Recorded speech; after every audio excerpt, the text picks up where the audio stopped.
today's episode, I'm going to teach you how to start day trading, and I'm going to share with you a trading strategy that you can implement in your own trading starting today. This is a strategy that I think is one of the best for beginner traders, and the reason is because the rules of this strategy that dictate the type of stocks to trade, where to buy and where to sell, and how to manage your risk, these rules are simple and easy to understand. So here's my goal for you today.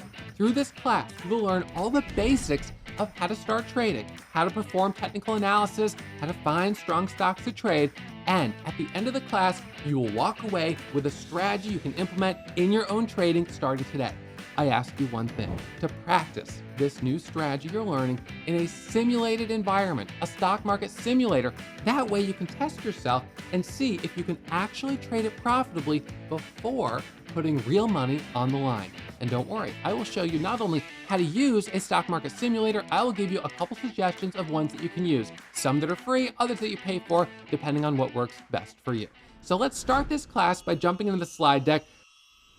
I've got a whiteboard, we've got a slide deck, and we've got a lot to cover. And I want to begin with a little quiz to set the stage and kind of see where you're at the beginning of this class. We will do another quiz at the end of the class so you can see how much you've learned here today. So here's the question. Should I buy this stock right now? Now you may look at this and already feel a little over your head, and don't worry, I'll fill in all the blanks of what's going on in this chart, but let's just see where you're at. So we have a stock right now that has clearly moved up quite a bit. We've got some nice big green candlesticks. Then it pulled back, it rallied up again, and now it's pulled back again. So what do you think it's going to do? The logical answer probably is that it's going to rally up one more time. Oh boy, you're dead wrong. No, that's not what's going to happen here. Hey, look, that's okay. That's why you're in class. So this chart actually gave me a signal that told me it was not going to go higher. That signal was very subtle, but it was clear as day on the chart for me, and it was this indicator right here crossing into the negative. When that blue line crossed right there, that told me this stock most likely was not going to move higher. And in fact, it did not. It sold off. So something that I find really interesting is that there was a clear sell signal there. You didn't see it yet because your eye probably hasn't been trained to pick up on those subtle cues.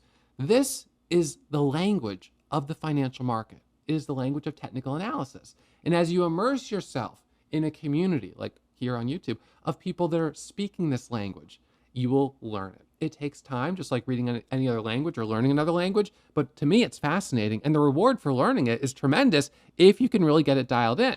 Because something you're going to learn is that the traders who make the most money are the traders who are able to nearly see into the future. They can predict what's going to happen next on the chart. So let's look at this. Well, now I bet you know the answer. Probably the first thing you checked was right down here, and you see that this is negative. Good job. All right. So if you answered this is going to fail, you were correct. Let's look at another example. So now you're probably saying, oh, this is going to work. Look, the MACD is open. Wow, wrong again. Okay. All right. No, look, it's okay. It's okay. We all learned somewhere. So here I tricked you, and I did this because I want you to know that there's another indicator that we have to check, and it's the volume right here. So this had a different warning signal. The warning signal was that there was high volume selling on these red candles. And that means in total, there were more people that were selling the stock than were buying the stock. These are two of the indicators that I look at before I take any trade. And if just one of them say no, I don't take the trade. They both have to say yes for me to take a trade. So the volume said no, even though the MACD, which is an indicator you'll learn more about through this class, said yes. So the answer was no. One no means no. Now here's another example. This one, I think you can already guess the answer. The MACD is coming down. It's still positive, but it's coming down, but the volume is going to tell us go, and that's correct. Now let's look at this. Finally, we've got something to work with. Or do we? Is this another trick? Well, let's see. Let's look. We've got high volume, and the volume is on green candles. The MACD is positive. Is there anything telling me no? I don't think so. This is a good entry. I should buy right here. And therefore, look at that squeeze, right? We get that nice squeeze. These indicators were giving us positive signals. They weren't saying no.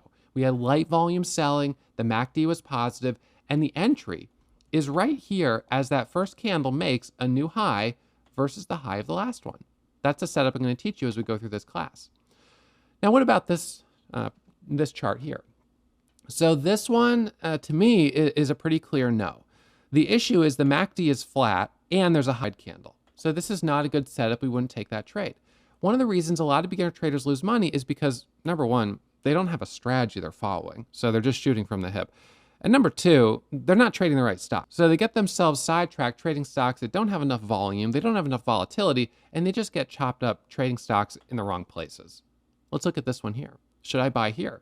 Well, MACD is positive. I don't see any warning on the volume bars here. So the answer would be yes, this is a trade that I should take. Every trade carries risk. And what we're trying to do is we're trying to manage our risk where we can take a position where the amount that we're risking is as little as possible. The amount we can make is more than what we're risking. And where we feel where we've got an 80% chance of this working. Even the perfect setup occasionally will not work. So I'm going to tell you right now, there's no such thing as a strategy that works 100% of the time. But if you have a strategy that over the course of 100 trades is giving you profit 60% of the time, 70% of the time, that can be enough to be a very profitable trader, as long as you learn to cut your losses quickly. I'll teach you how to do that today. All right, so now you've looked at a couple examples of a few different chart patterns. This is also going to be a yes. We've got a nice volume profile. MACD is open. So everything about this looks good. All right, so what are the topics that we're going to cover today?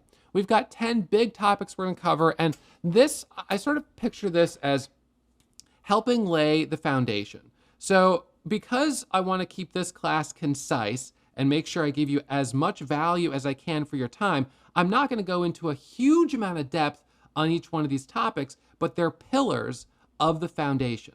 This is your starting point. And as you learn all of these concepts, what we can do in additional classes that you can watch here on YouTube, or you could watch it while you're trading, is we will fill in more depth around these. So you're going to learn that each one of these topics can be expanded upon with a lot more depth. But of course, rather than starting with a tremendous amount of depth and overwhelming you, I want to start with laying a solid foundation of making sure you understand the basic concepts necessary to be a trader. Okay, so let's go ahead and you know what? I want to start by just saying one thing.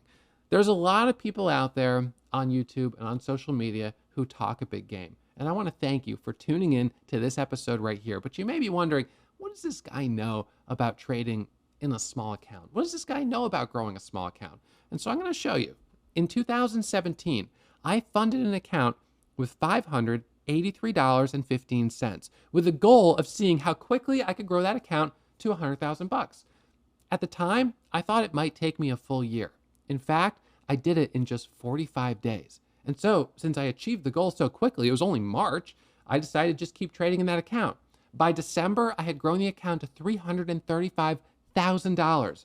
The next year, I made almost $500,000. The year after that, I crossed over $1 million. And during the pandemic, the stock market boomed, and I ended up crossing over $10 million in fully verified trading profits.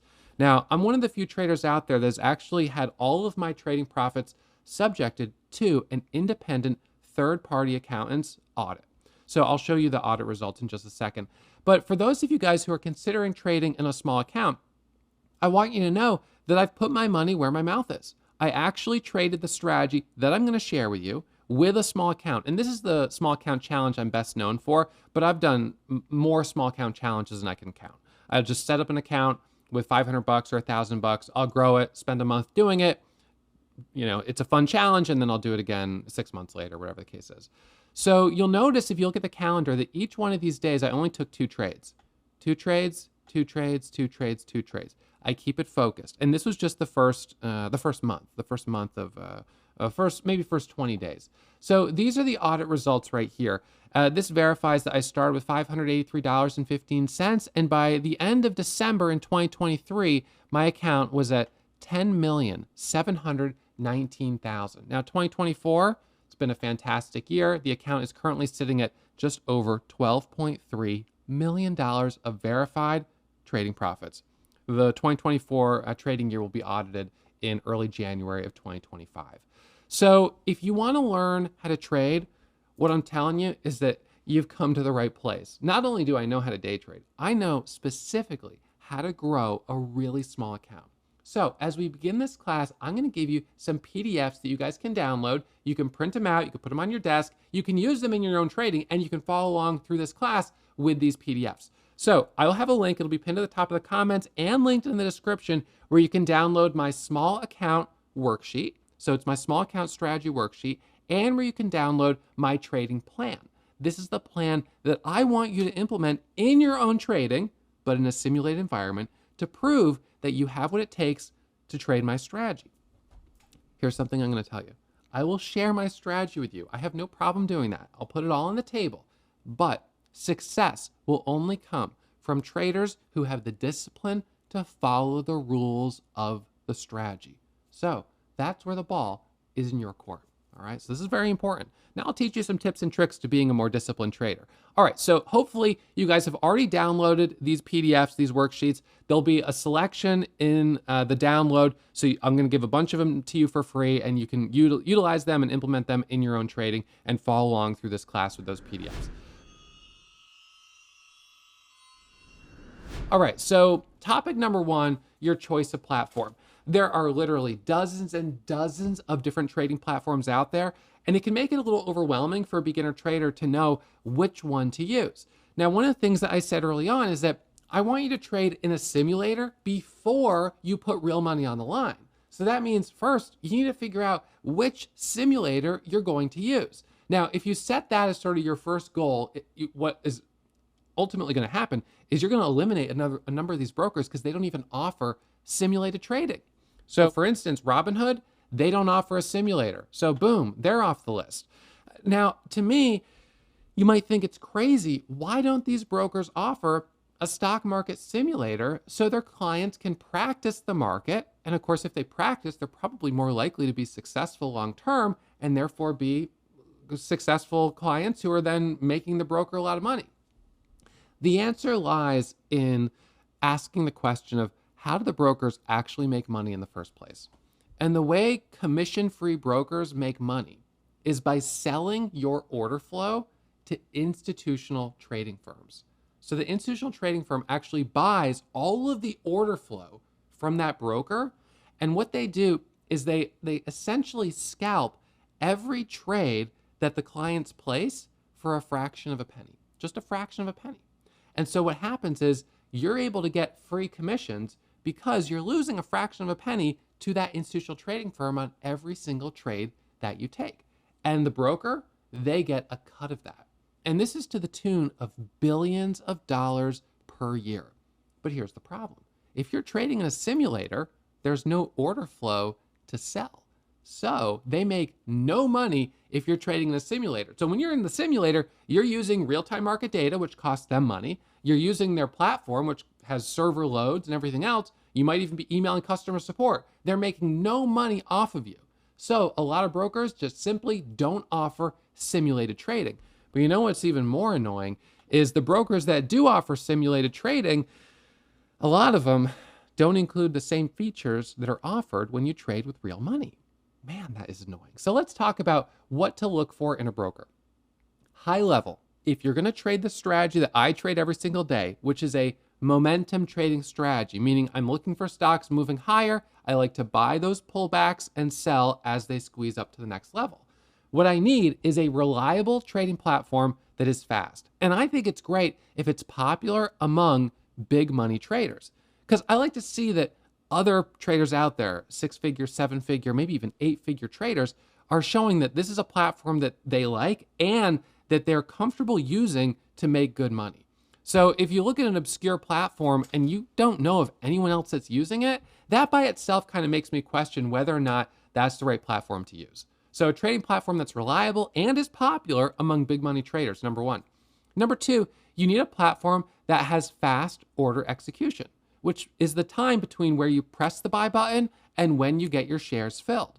Now, in this day and age with high-speed internet, it should be almost instantaneous, and it is for a number of brokers.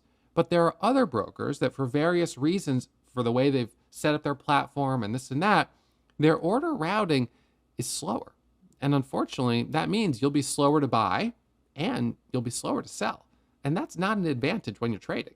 So we've got to make sure you're choosing a broker that has fast order execution. You're also going to need full level 2 market data. You may not know what that is yet, but you're going to learn about that in today's class. You're also going to need a broker that offers hotkeys for rapid entries and exits. Hotkeys are when, with the press of a button, shift 1, shift 2, you can buy 100 shares or buy 200 shares. This is an old keyboard that I've used, and you can see it's gotten used quite a bit. And the way I trade is by pressing shift 1, shift 2, and then if I want to get out of a trade, I press Control Z, Control X, Control C. I've pressed that one a lot. Control C is to sell a quarter of my position. So these hotkeys are incredibly important because they allow you to move into the market just like that. You don't have to point and click. You don't have to type in the share amount or the numbers or the price. You just press a button and your order is in or it's out. Easy. And you want it to be easy.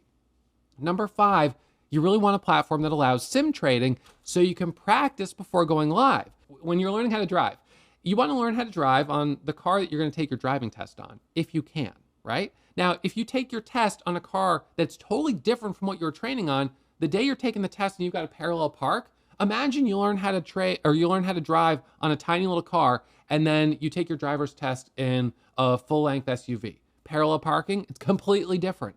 So why go through that transition with trading that's unnecessary? Learn to trade in the same software that you're going to use with real money. That way it'll translate, right? That's the right way to approach this. So that means it's really important that we choose a broker that does allow simulated trading, a stock market simulator. Okay, so I'm going to narrow it down to what I think right now are the 3 best stock market simulators: Thinkorswim, Webull, and Warrior Trading. Warrior Trading does have a simulator. Now you're going to think I'm biased, and I am a little bit on this, but for my strategy, I really think it's a great platform. But Thinkorswim and Webull are pretty good as well. But here's the thing that I find really interesting about both Thinkorswim and Webull. So right now, the market opens at 4 a.m. and it closes at 8 p.m. That's the full trading day. But at Thinkorswim, their simulator doesn't work before 9:30 a.m. It only works starting at 9:30. And that's a problem because there's a lot of stocks that are moving early in the morning, 7 a.m., 8 a.m., 9 a.m. You can't trade them in their simulator. Why? I have no idea. And then Webull, on the other hand, their simulator doesn't allow you to use hotkeys. You can use hotkeys with real money, but not in the simulator. Why? I have no idea. And what makes matters worse is that both platforms, and I've tested them both side by side, when I press the buy button in Webull, I have to wait 1, 2, I'm just waiting and waiting and waiting until finally the order fills. I did the same thing at Thinkorswim. I open the platform, I press the buy button, and waiting until it finally fills. So if you want to use either Thinkorswim or Webull, there is a workaround. Both of these platforms are commission free, which means if you fund an account, even just with a couple $100, you could trade with 1 share. You're trading low price stocks that are $2, $3 a share. So you could take tons of trades, 1 share per trade. And essentially you're doing simulated trading. You're doing it with real money, but you're only doing it with 1 share. Now the broker likes that because now they get to sell your order flow, but they're not going to make much money on you when you're only trading with 1 share. But they unlock the instant execution. Both Webull and Thinkorswim, your execution's a lot faster when you're with real money. You don't have to sit and wait. It's like night and day. Their simulator is slow, and then real money is fast. So Thinkorswim and Webull, you can use them you can do simulated trading there, quote, but it's really, you have to fund an account with a couple $100 and trade with 1 share. If you do that with Thinkorswim, then you'll be able to trade extended hours. So let's look at these 7 kind of bullet points of my comparison, and I'll hide my video here for you for a second. So the first question is the platform better with real money? And the answer is yes, it is with Thinkorswim. Yes, it is with Webull. And Warrior Trading, we're not a broker dealer, so we don't have a real money platform. So by the way, we don't have payment for order flow the way the big brokers do because we're not a broker dealer. So the only way that we make money on the simulator is by selling it as a software, selling it as a service. So we do have our simulator that we sell, but it's not free because we don't make money on the payment for order flow the other brokers do. So just as a heads up on that. But Thinkorswim is better with real money, and so is Webull. Extended hours, No with the simulator on Thinkorswim, but yes with the real money account. And Webull does offer the simulator in extended hours, but it's still better to use real money there, in my opinion. All three offer level 2 data. Only Webull and Warrior Trading offer advanced hotkeys. And again, with Webull, you only get those advanced hotkeys asterisks when you fund a real money account.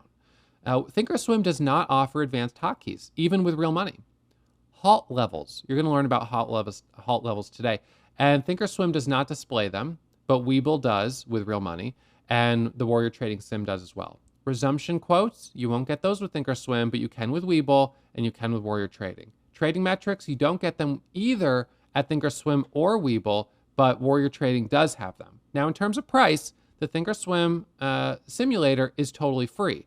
And if you fund it with real money, it's also free. You just have to put, a couple $100 in so you could take one trade, one share of every trade you take. Webull costs $10 a month, and that's a sort of a discounted rate, but it is $10 a month. The Warrior Trading Sim is free for 90 days for Warrior Pro members, which we think is enough time for you to use it. But then after that, it's $100 a month. So we have to cover our market data costs, our server costs, and all of that stuff because we don't have the commissions and payment for order flow that would make up for it. However, if you wanted metrics, you'd have to pay $50 a month with Thinkorswim or Webull, and you would be using the platform right over here that I use, which is TraderView. So this platform is $50 a month. However, at the Warrior Trading Sim, we integrate that type of data and reporting inside our platform, so it's included.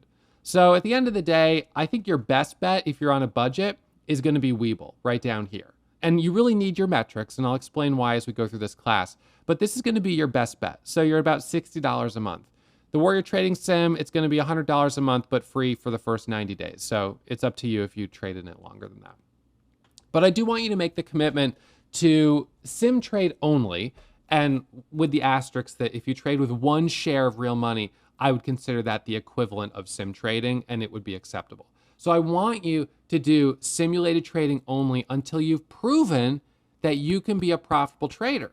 Now, as we go through this course, I'm going to show you examples of students at Warrior Trading who have followed the trading plan that I'm going to share with you, then sent me their P&L of their calendar showing sort of like how they performed in that first month of following the plan. And I think that that'll be inspiring for you to see. So I really want to encourage you not to put real money on the line until you've proven you can make money in the sim. How much money do I need to start with? So most retail brokers at this point do not have minimum deposit requirements. You could fund an account with Robinhood or Webull with $100, $10, doesn't matter. But here's the thing. If you're trying to grow an account, you have to be realistic with the amount of money you're starting with. So what I'm gonna do is kind of talk about profit goals and how that relates to how much money I would start trading with. In my experience, in a cash-only account, I can realistically grow the account by 10% on a really good day. So that means if I had an account with $100 in it, I could grow the account by $10 on a really good day. Although most days would probably be in the range of $3 to $5. Now, some of you will say, Ross, $3 to $5, obviously not enough to cover my cost of living, and I get it. But one thing that I'll tell you is that one of my students, his name is Danny, I recently did an interview with him, and that interview is published here on YouTube. He traded for about 6 months with a daily goal of $10. But what he knew was that if he could consistently make $10 a day with small share size, that the only difference between $10 a day and $20 a day was increasing his share size. But he wouldn't do it until he first had proven that he had a track record of being consistent, of being able to trade profitably. So he was able to scale his trading from what was initially a daily goal of $10 a day. He's scaled up, and he's now at about $350,000 on the year. That's incredible.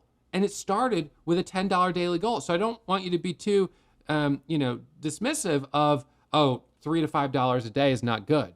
Because if that's your proof of concept and it's part of the plan that you're following, then I think that's fantastic. Now, realistically, starting with a $100 account is a very small amount of money. While you could do it, you would have to be content with making very small progress. So naturally, if I start with, $1,000 or $10,000, my daily goals would scale up. But I also would caution against saying, oh, well, I'll just start with $100,000 because that's too much money to start with. You start with a lot of money like that, and what's going to happen is you're not going to believe the emotional response you're going to have to having both big winners, but certainly big losers. And that emotional response can sort of send you into a spiral where if you take a big loss, next thing you know, you're feeling anger, frustration, disappointment. And that feeling is so strong that you seek to get rid of it as quickly as possible. And so the action that you take to make that emotion go away is to take another trade, because your mind is thinking, if I take another trade and I can make back what I just lost, I don't have to feel terrible anymore.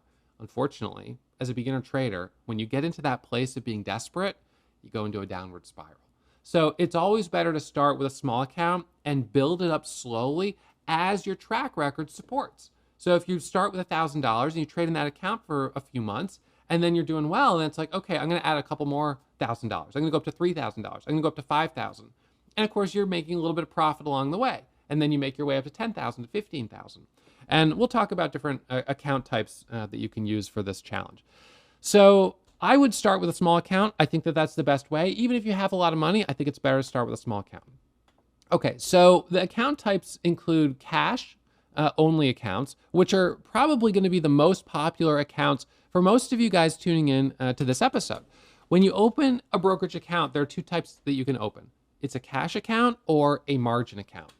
A cash account will allow you to trade with the cash that you've deposited, but once you've traded all the available cash, you have to wait until the trades settle before taking additional trades. And trades don't settle until overnight. So that means if you deposit into your account, let's just say for the sake of argument, you have $100 in there, and then you trade a $1 stock. So it's a $1 stock, and you buy one share of it. So you could do that times 100. You could take 100 trades in one day. You've used up your $100, and so now you've got $0 available that's left, but you had 100 trades and $100 worth of trading. The next day, that'll reset to 100, and it'll be plus or minus your profit or loss. So the nice thing about a cash account is that you can day trade in it, but you will run out of cash eventually. So if you're going to try to day trade and make a lot of money and use big positions, you probably wouldn't want to use a cash account. But as a beginner getting started, I think a cash account is terrific. Now, the big thing that changed this was within the last year, we had a change in the settlement time to being overnight. It used to be 3 days. So if you traded on Monday, you couldn't trade again until Thursday. And then they changed it to 2 days, so it was Wednesday. And now it's just changed to 1 day, so it's Tuesday. So now it's fantastic because you could trade every single day. But when you run out of cash, you're locked up until the next day. Now, the margin account is what I use at this point, and most traders who have accounts that are larger will use margin accounts. So a margin account allows unlimited trading. You don't run out of cash. You could just keep trading and trading and trading. You could trade 1,000,000 times in one day if you want to. But there's a rule that you have to have at least $25,000 in the account. That has to be your minimum cash balance. Now, it can be a combination of stock holdings and cash, but you have to have at least $25,000 in your account. Now, this is only for US broker dealers. International brokers do not enforce this minimum balance requirement. So it's only for US brokers and US residents. So if a US resident opens an international broker account, which would be, some do, it's kind of a workaround, but if, let's say you had $10,000 and you say, I'm going to go open an account with a broker in the Bahamas, and there's a bunch of these offshore brokers that cater to US traders, you could actually have margin even though you're under 25,000. So some people will do that, and that's fine. It's kind of a risk reward ratio decision for you. Does this make sense for me to open this account? Do I need that additional ability to buy and trade more frequently? And I think you do if your metrics support it.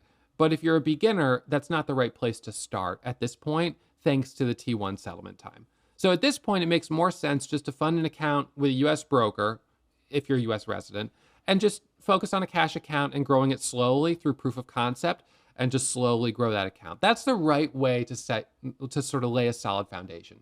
If you're an international trader opening an international account, yes, you would be able to trade more frequently, but that's not necessarily a good thing. I think it's good to take it slow.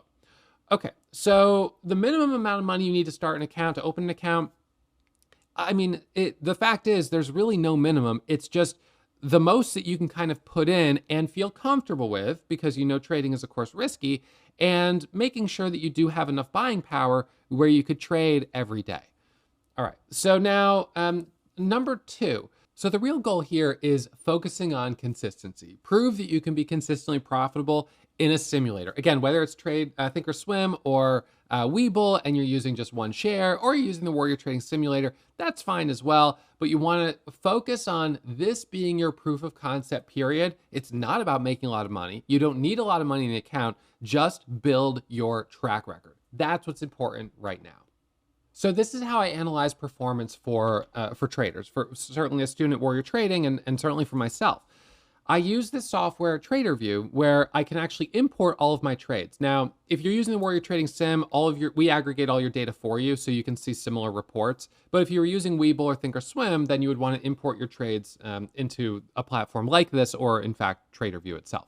Now, I'll just say, I don't have, by the way, any affiliate relationship with Webull, Thinkorswim, or TraderView. So if you use them if you want. If you don't want to, it doesn't make any difference for me. I don't need the money to have an affiliate relationship with these platforms. So I just am sharing with you what I think really are pretty much the best tools out there and brokers that are available right now for the strategy that I'm trading. Now, I will also say that the broker that I use on a day-to-day basis is Lightspeed Trading, which is a broker in New York, and it checks all of the boxes with the exception that they charge commission on every trade you take. They're not a commission-free broker. And so for that reason, it's not appealing for beginner traders who are wanting to take one trade a day, or one trade with one share, because you're gonna lose money in commission. So it doesn't really make sense for beginners, but it can make sense after you've traded for 6 months or a year with a commission-free broker, and you want to unlock some of the features that come with a bit of a more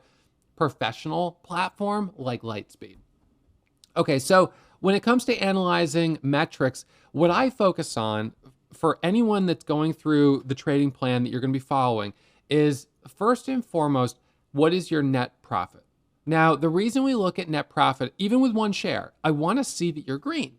So if you're not green, then that by itself tells me, all right, you got to keep studying, you got to keep getting experience. So we look at your net profit. What's your profit right up here?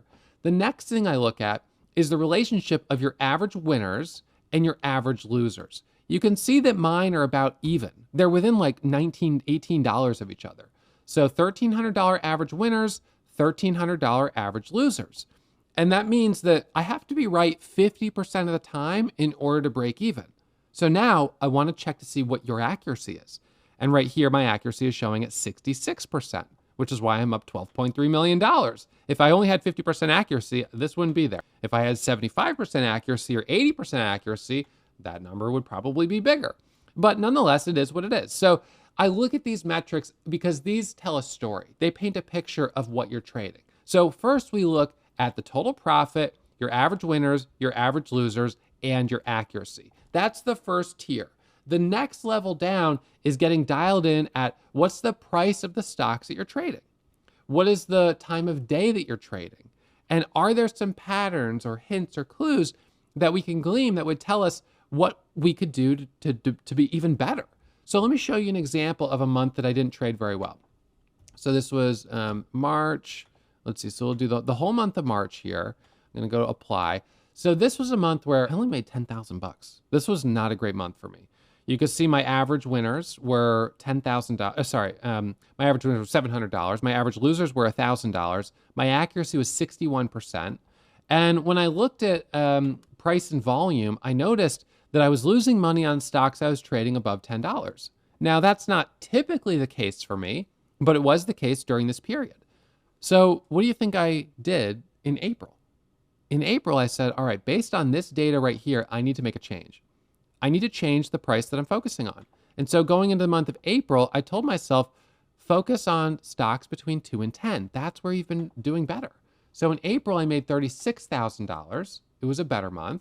And look at the profitability. It's all on stocks between 2 and 10. I traded a couple of stocks that were more expensive, but not much. I really stayed focused on the price range where I knew I was doing better. So if you're a beginner trader and you maybe have been trading for some time and you don't know your own metrics, that to me is a huge mistake. You've got to learn your metrics because there will be hints and clues in those metrics at what you're doing that works and what doesn't work. Now, let me tell you a story. When I was learning how to trade, I went through this long process where I didn't have someone like me that I was able to learn from. I was in Vermont, I'm self-taught, so I had to figure out everything the hard way. Now, this was also in a period of time where the accessibility for education like this just wasn't the same as what it is today. So it is what it is, but that was the situation that I was in. So I spent my first year learning how to trade, experiencing a little bit of beginner's luck. And maybe it was the market, maybe, I don't know what it was, but I made some money in my first year. I remember it was 25,000 or 30,000, but it was right in that area, which was not bad. And then what happened in the second year was I lost that amount of money. I went down $30,000. So I had made 25, 30, and then I gave it right back in the second year. And in August of that second year, I had this terrible experience where on the first week of the new month, I lost $5,000. And that put my account where I couldn't take any more trades unless I added more money into it. And I was devastated. This was a time in my life where I was broke. I didn't have another job. I needed to make money from trading to pay my bills. And so I was so devastated. I was so frustrated. And I couldn't trade. And I remember at first I just went outside and I was chopping wood. I had this wood shed, had a wood stove in my house, and I was just like so frustrated. But I got some energy out, and then I came back inside and I said, there has to be something here. If you've seen that movie Apollo 13, there's a scene when they realize down at command center, okay, we got to figure out how we're going to save these astronauts. And they said, this is what we have. We've got to just figure it out. And they start trying to figure out, how to get the oxygen working again. Quiet down. Let's work the problem, people.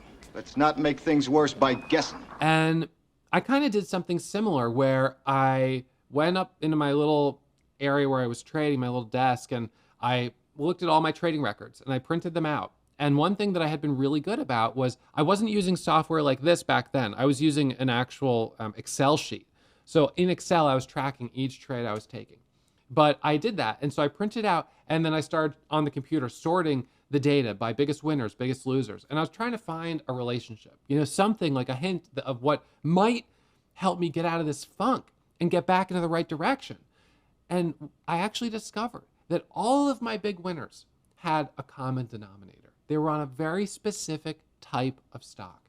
And these losers I was taking, these outlier losses, these were just unnecessary trades that were outside that kind of core of what was really working for me.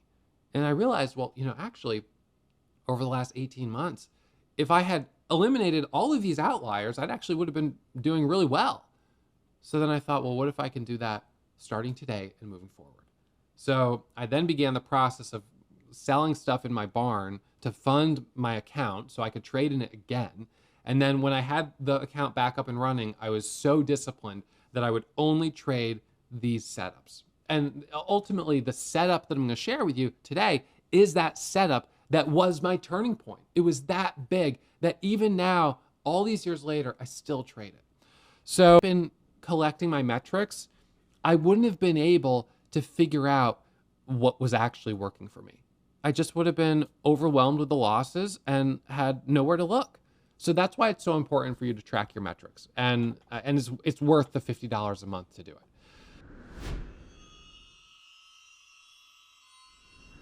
Number 3, let's talk about how to manage risk. We know that trading is risky, and it's especially risky because anyone can open an account and begin trading. The barrier to entry is very low.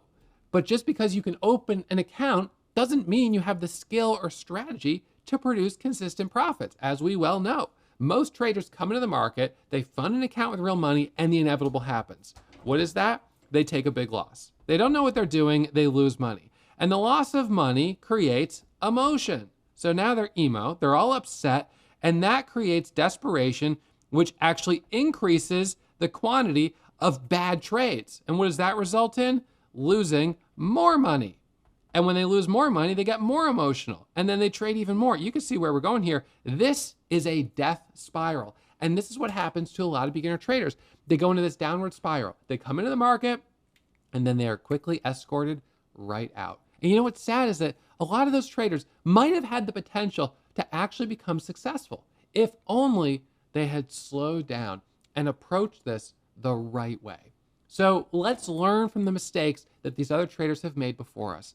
And for you right now, set a commitment that I'm going to focus on learning this and learning to do this the right way.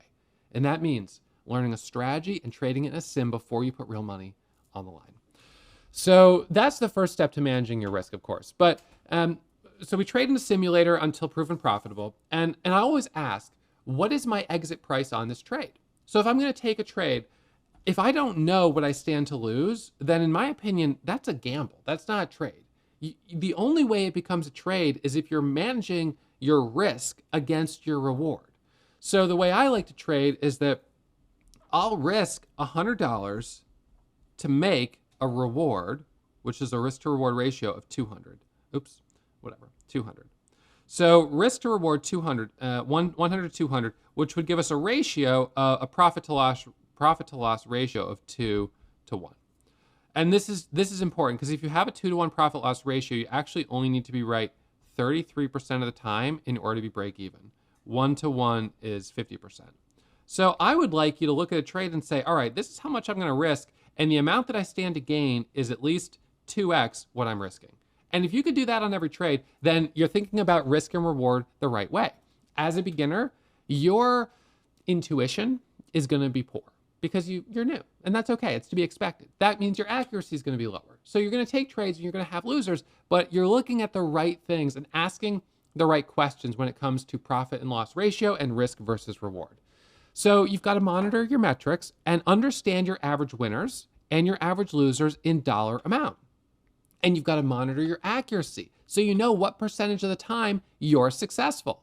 You have to analyze your metrics to begin to understand the type of stocks you trade, the best and the worst. And at that point, you focus on the winning stocks and you avoid the type you lose on. So this ties into the importance of having these metrics. The downward spiral of many beginner traders begins with poor accuracy. Poor accuracy creates a poor track record, which creates poor self-confidence and increased losses, and it just keeps going. So how do you break this downward spiral? Now, hopefully none of you are in this downward spiral, but let's just say maybe one of you right now is in this downward spiral. How do we break out of that downward spiral? We break out of it by understanding that the cause of this downward spiral is an emotional response, and that in fact, one of the most important keys to success in trading is having the right mindset. Mindset is so important. So how do you cultivate the mindset of success, especially if you're a beginner trader who is not yet successful? Well, first of all, we bring the stakes down big time by trading in a simulator. That way, if you lose money in the simulator, it doesn't trigger an emotional spiral. That's important. So number one, trading in a simulator. Number two, we focus on accuracy. That's how we break that negative feedback loop. So what it means is that by focusing on accuracy, you're trading high quality stocks. Now remember, today, I'm going to share with you the 5 pillars of stock selection. The 5 pillars of stock selection are also in the collection of PDF resources that hopefully you guys have already downloaded. But if not, the link is pinned at the top of the comments and in the description. So you have to trade A quality setups. By trading A quality setups, you won't eliminate your losers, but you will reduce the losers because you're trading the right type of stocks. So A quality setups increases accuracy. Accuracy going up will improve your profit to loss ratio, because a poor profit to loss ratio is typically caused by a few outlier trades that are huge losses that drag down your entire profit loss ratio. And it's devastating, but that's the reality. So by increasing accuracy, you'll increase your profit loss ratio. And that then leads into consistency. More green days, more green weeks. Now you have more green days, more green weeks. What does that mean? Now you're building a strong track record. A strong track record increases self-confidence. Increased self-confidence means you're going to increase the total number of trades you're taking. You're going to feel confident increasing your share size, and that means increasing profitability. And now you're on a positive feedback loop. This is the right way to start. So let me tell you this. If you've already traded with real money, if you've already been on the negative feedback loop, I was there too, and I was able to break that cycle. It is not easy. You have to be incredibly disciplined. So the step to breaking the cycle is putting yourself into what I call trader rehab. Trader rehab is when you bring your share size all the way down so you're trading at a level that does not trigger emotional response when you lose. You bring it way down. Now, if you have to go in a simulator, that's fine. Or if you're trading with real money, you go down to 1 share or 10 shares or whatever basically is right at the point where you're not feeling an emotional response. But you also are treating it like real money and taking it seriously. You focus on doing that for a minimum of 10 days. 10 days, that's 2 weeks, 2 trading weeks, right? So you do that for 2 weeks, and I'm telling you, if you could do that for 2 weeks, you will feel like a different person. At the end of it, even if at the end of it, you're green only 4 of the days, all of a sudden you're going to feel this weight off your shoulder. Like, wow, I brought the temperature down so much. And now when the temperature comes down, you're able just to focus on building your strategy, building your experience, taking the highest quality setups, and everything else kind of fades. It's incredible how much those emotions stay with us. Like if you have a big loss today, and then tomorrow, the next day, like it takes a week, it could take 2 weeks for it to kind of go to the wayside, but it needs to, so you can reset your brain and get focused on building that positive feedback loop. It begins with accuracy, highest quality setups, improve profit loss ratio, improve consistency, improve confidence, and that's where it begins. You've got to be thinking, well, gosh, Ross, how do I find the right stocks to trade? Let's get into it, right? So I'm going to teach you how to set up scanners, because stock scanners are one of the most valuable tools that traders use. This software searches the market in real time for stocks that meet certain sets of criteria. Now you choose the criteria and you tell the scanner to look for it. Most brokers offer some basic scanning technology. A simple scanner such as the leading percentage gainer on the day will give you a list of the stocks that are up the most on the day. And in fact, I get these notifications all the time from brokers telling me which stocks are up the most today. Why are they doing that? Why are they pushing these stocks? Because they want you to have a little FOMO. They want you to trade them because they make money when you trade, the payment for order flow model.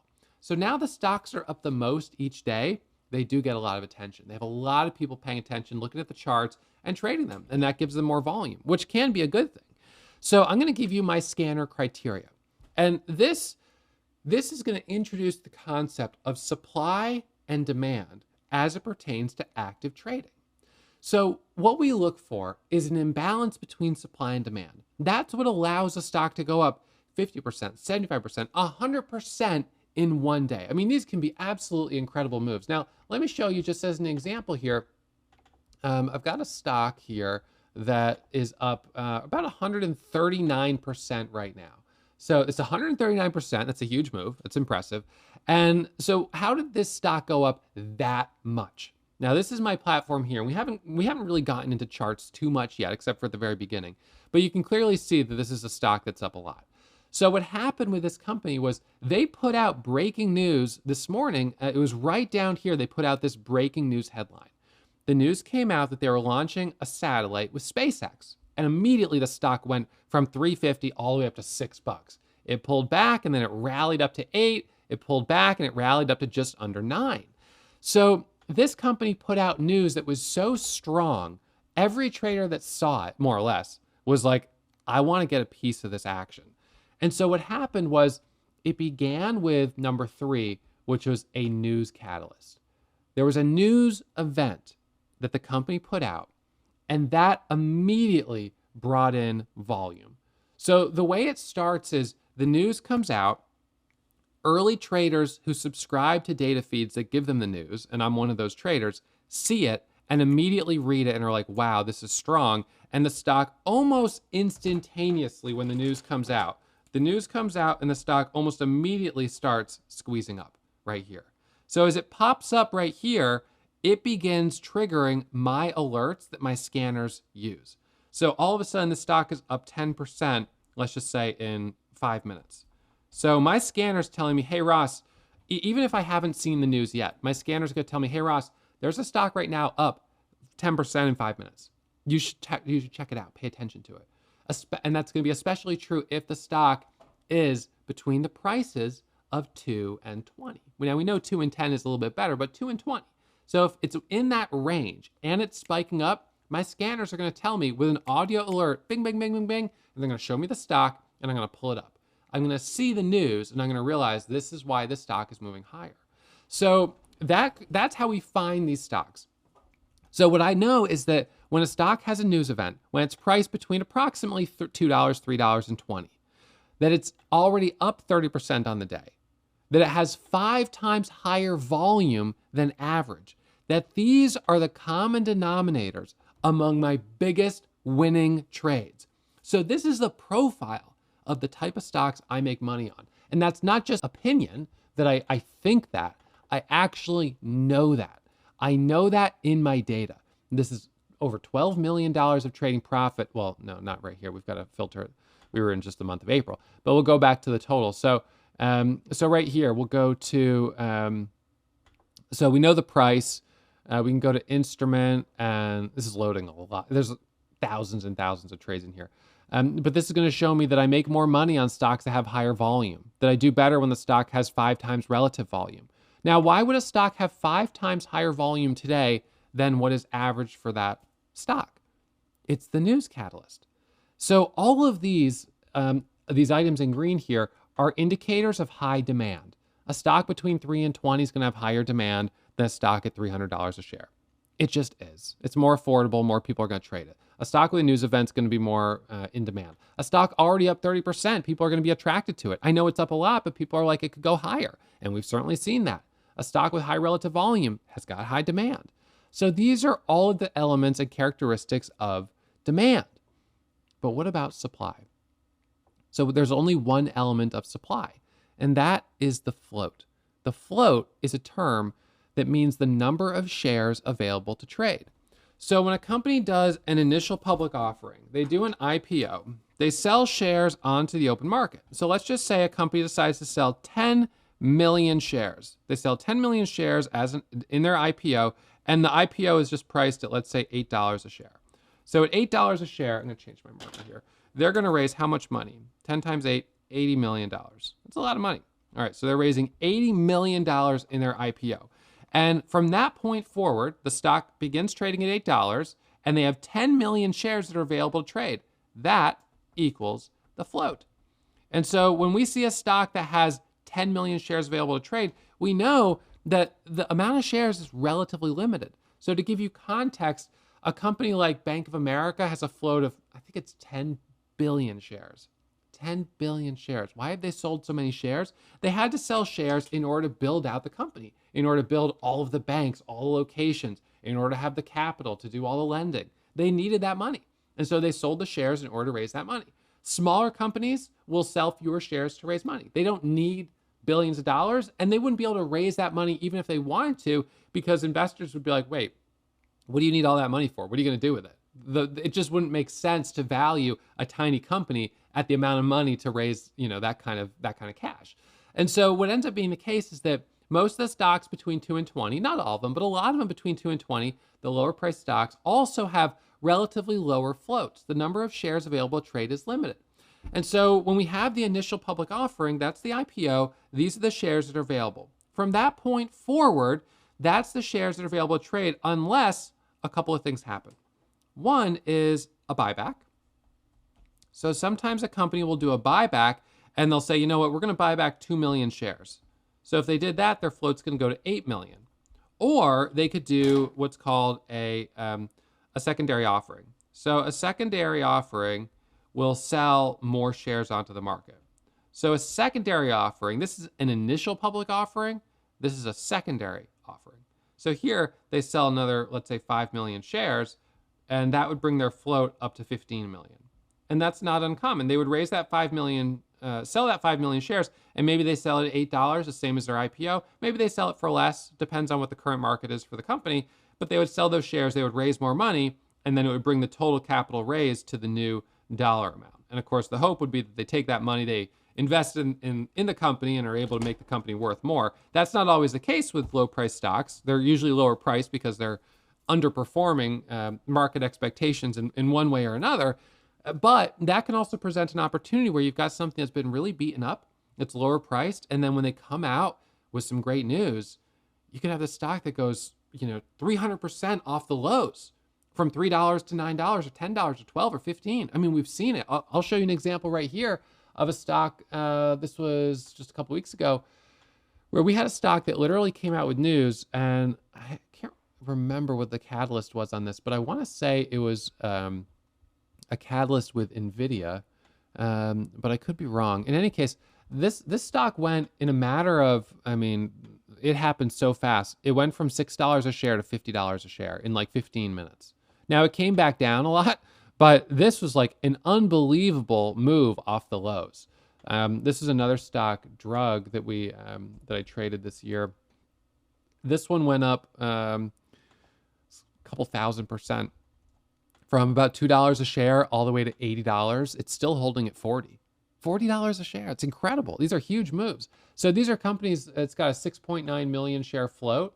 So the number of shares available to trade is pretty limited. The company put out news. It's a biotech company. It was good news, well received by the market, and off it goes. So now what I've done is I've taken the data that, again, is not opinion, but is fact about the type of stocks I make the most money on, and I have programmed that into my scanners. So I created a custom-built scanner to help give me an edge in the market.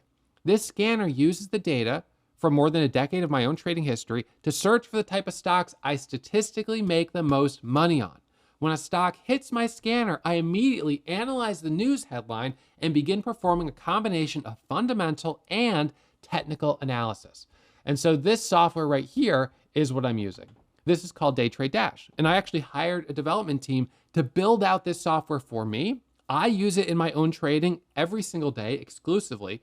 And members at Warrior Trading, my Warrior Pro students, they have access to it as well. Now, people can also subscribe to it just on our website, but this is a software that I use to search for stocks that are moving. What I love about the software is that our goal is to create a unified dashboard that had the charts, the scanners, the news feed, the chat room, everything in one place, so you don't have to go toggling between 4 or 5 different platforms.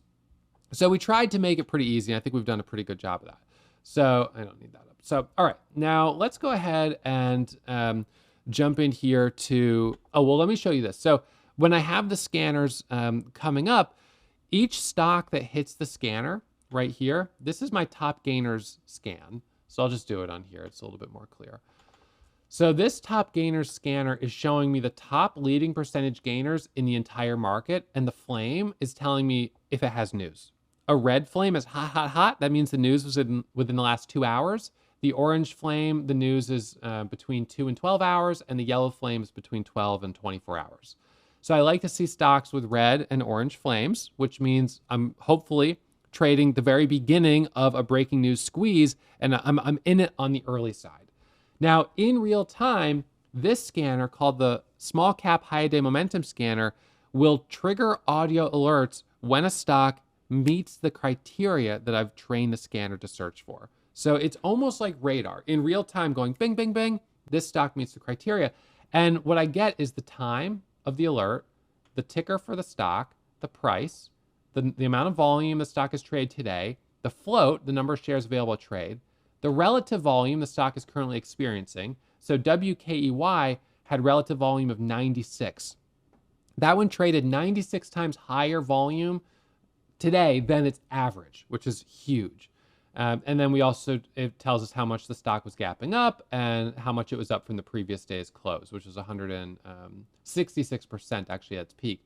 And these are the names of the different scanners that I have. And then I can set the audio alerts to which scanner I want to trigger the bell. That way I only hear the scanners that I really like. And the running up scanner is a similar scan, is a slight variation of that. So this is the tool that I use to find the best stocks to trade. And in the PDF handout of the 5 pillars of stock selection, you will have access to each of those criteria and some expanded definitions and details about that.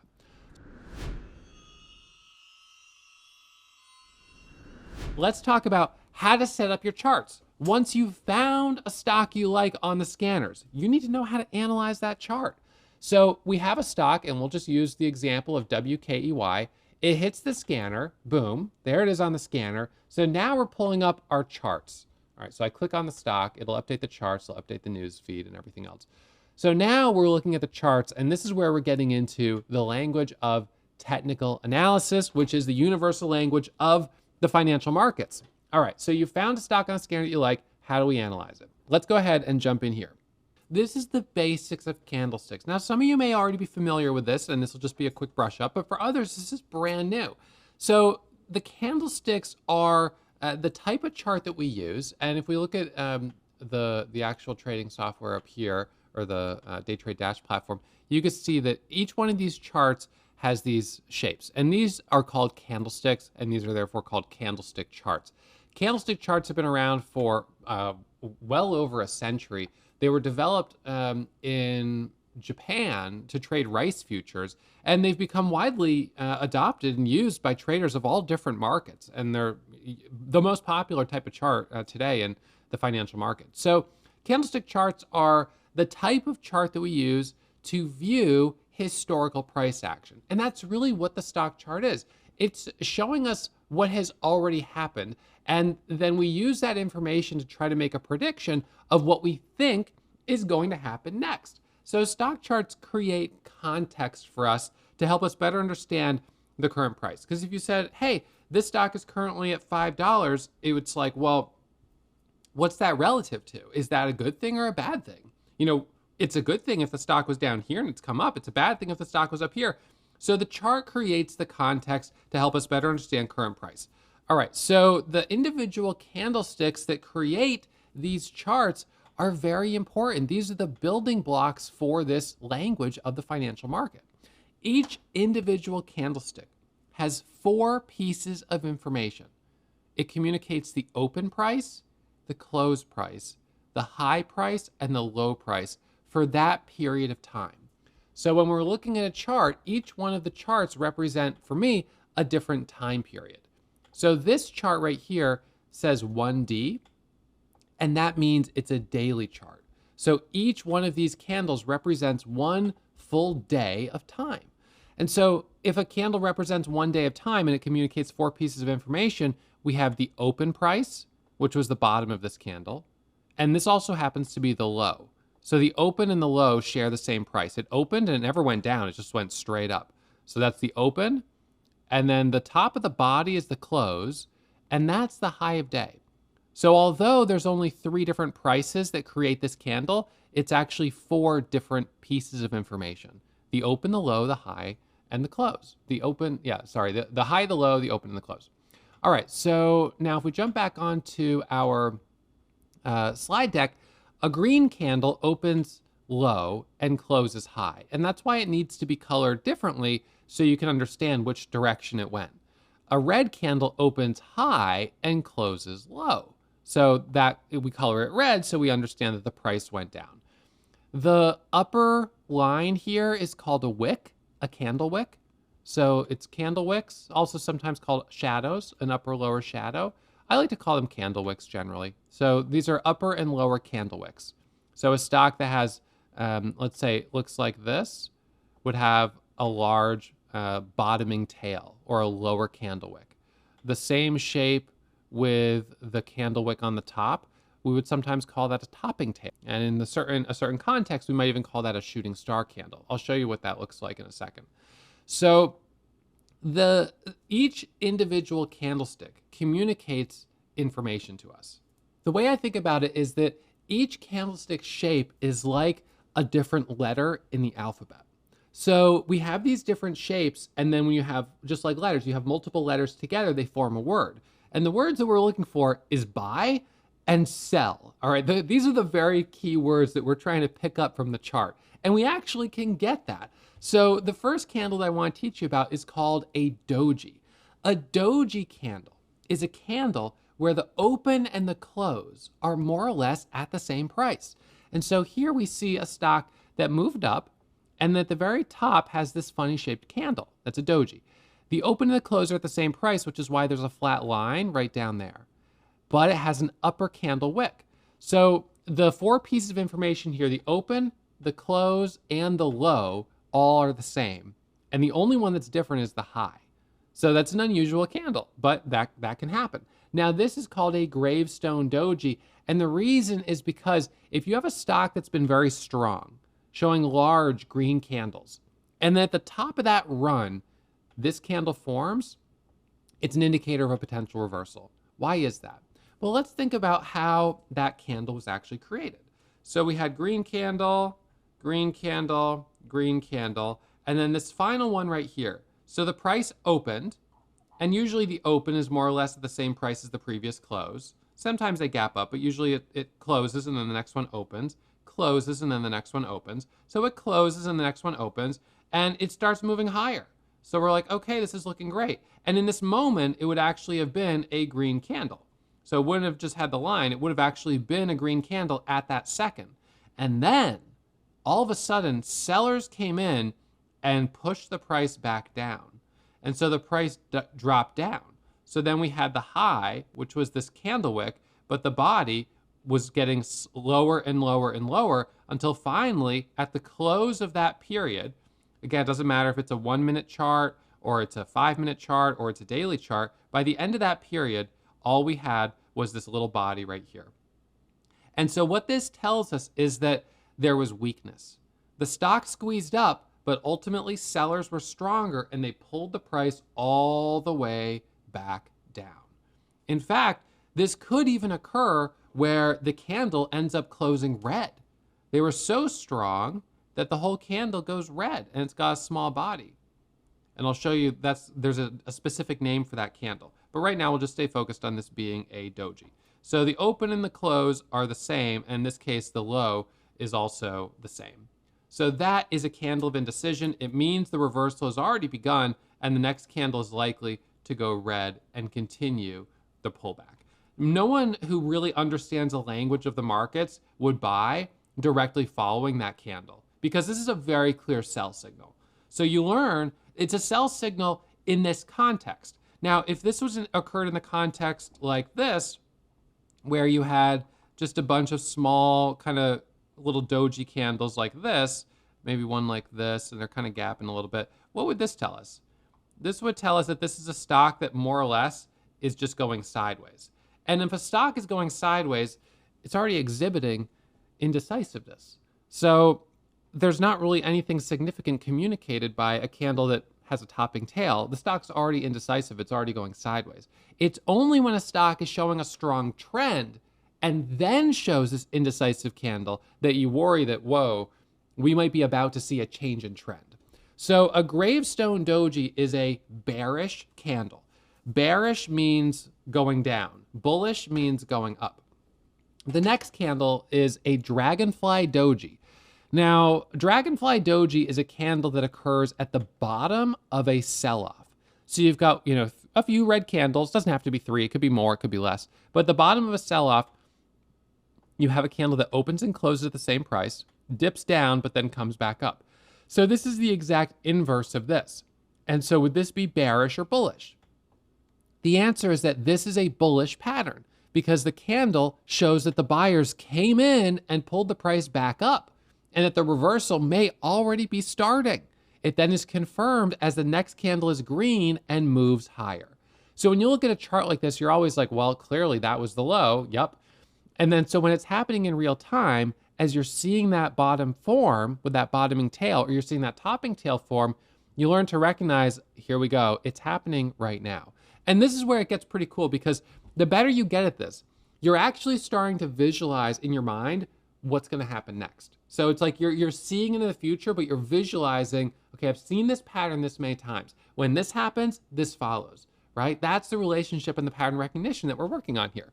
So you're learning the language. We've got the gravestone doji, we've got the dragonfly doji, and now we've got the long-legged doji. A long-legged doji is just simply a doji where you've got a long upper wick and a long lower wick. It's still indecisive. Whether it occurs at the top or the bottom of a move, it's still showing indecision. It often leads to a temporary correction.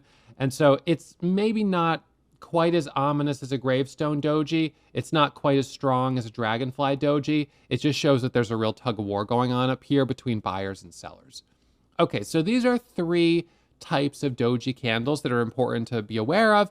And you may not always refer to them as a gravestone, dragonfly, or long-legged doji. You could refer to all three of them as a doji, and no one would give you a hard time for that. So now, a candlestick that occurs specifically at the bottom of a sell-off can be called a bottoming tail. So this is a stock that has sold off. Again, it doesn't have to be 3 candles. It could be more, it could be less. And at the bottom, you had a candle that bottomed out, and then the buyers came in and it sent it back up. And it actually closed green, which indicates the reversal has already begun. This candle is also called a hammer. It's hammering out the base. So this is the base, the low is the base. That becomes support. As long as the stock can hold above support, this is confirmed to be the base and the low. So what often happens here, if this is a red candle, it still communicates a reversal is likely starting, but when it's a green candle, it confirms the reversal has already begun. And then the next candle continuing green confirms that even further.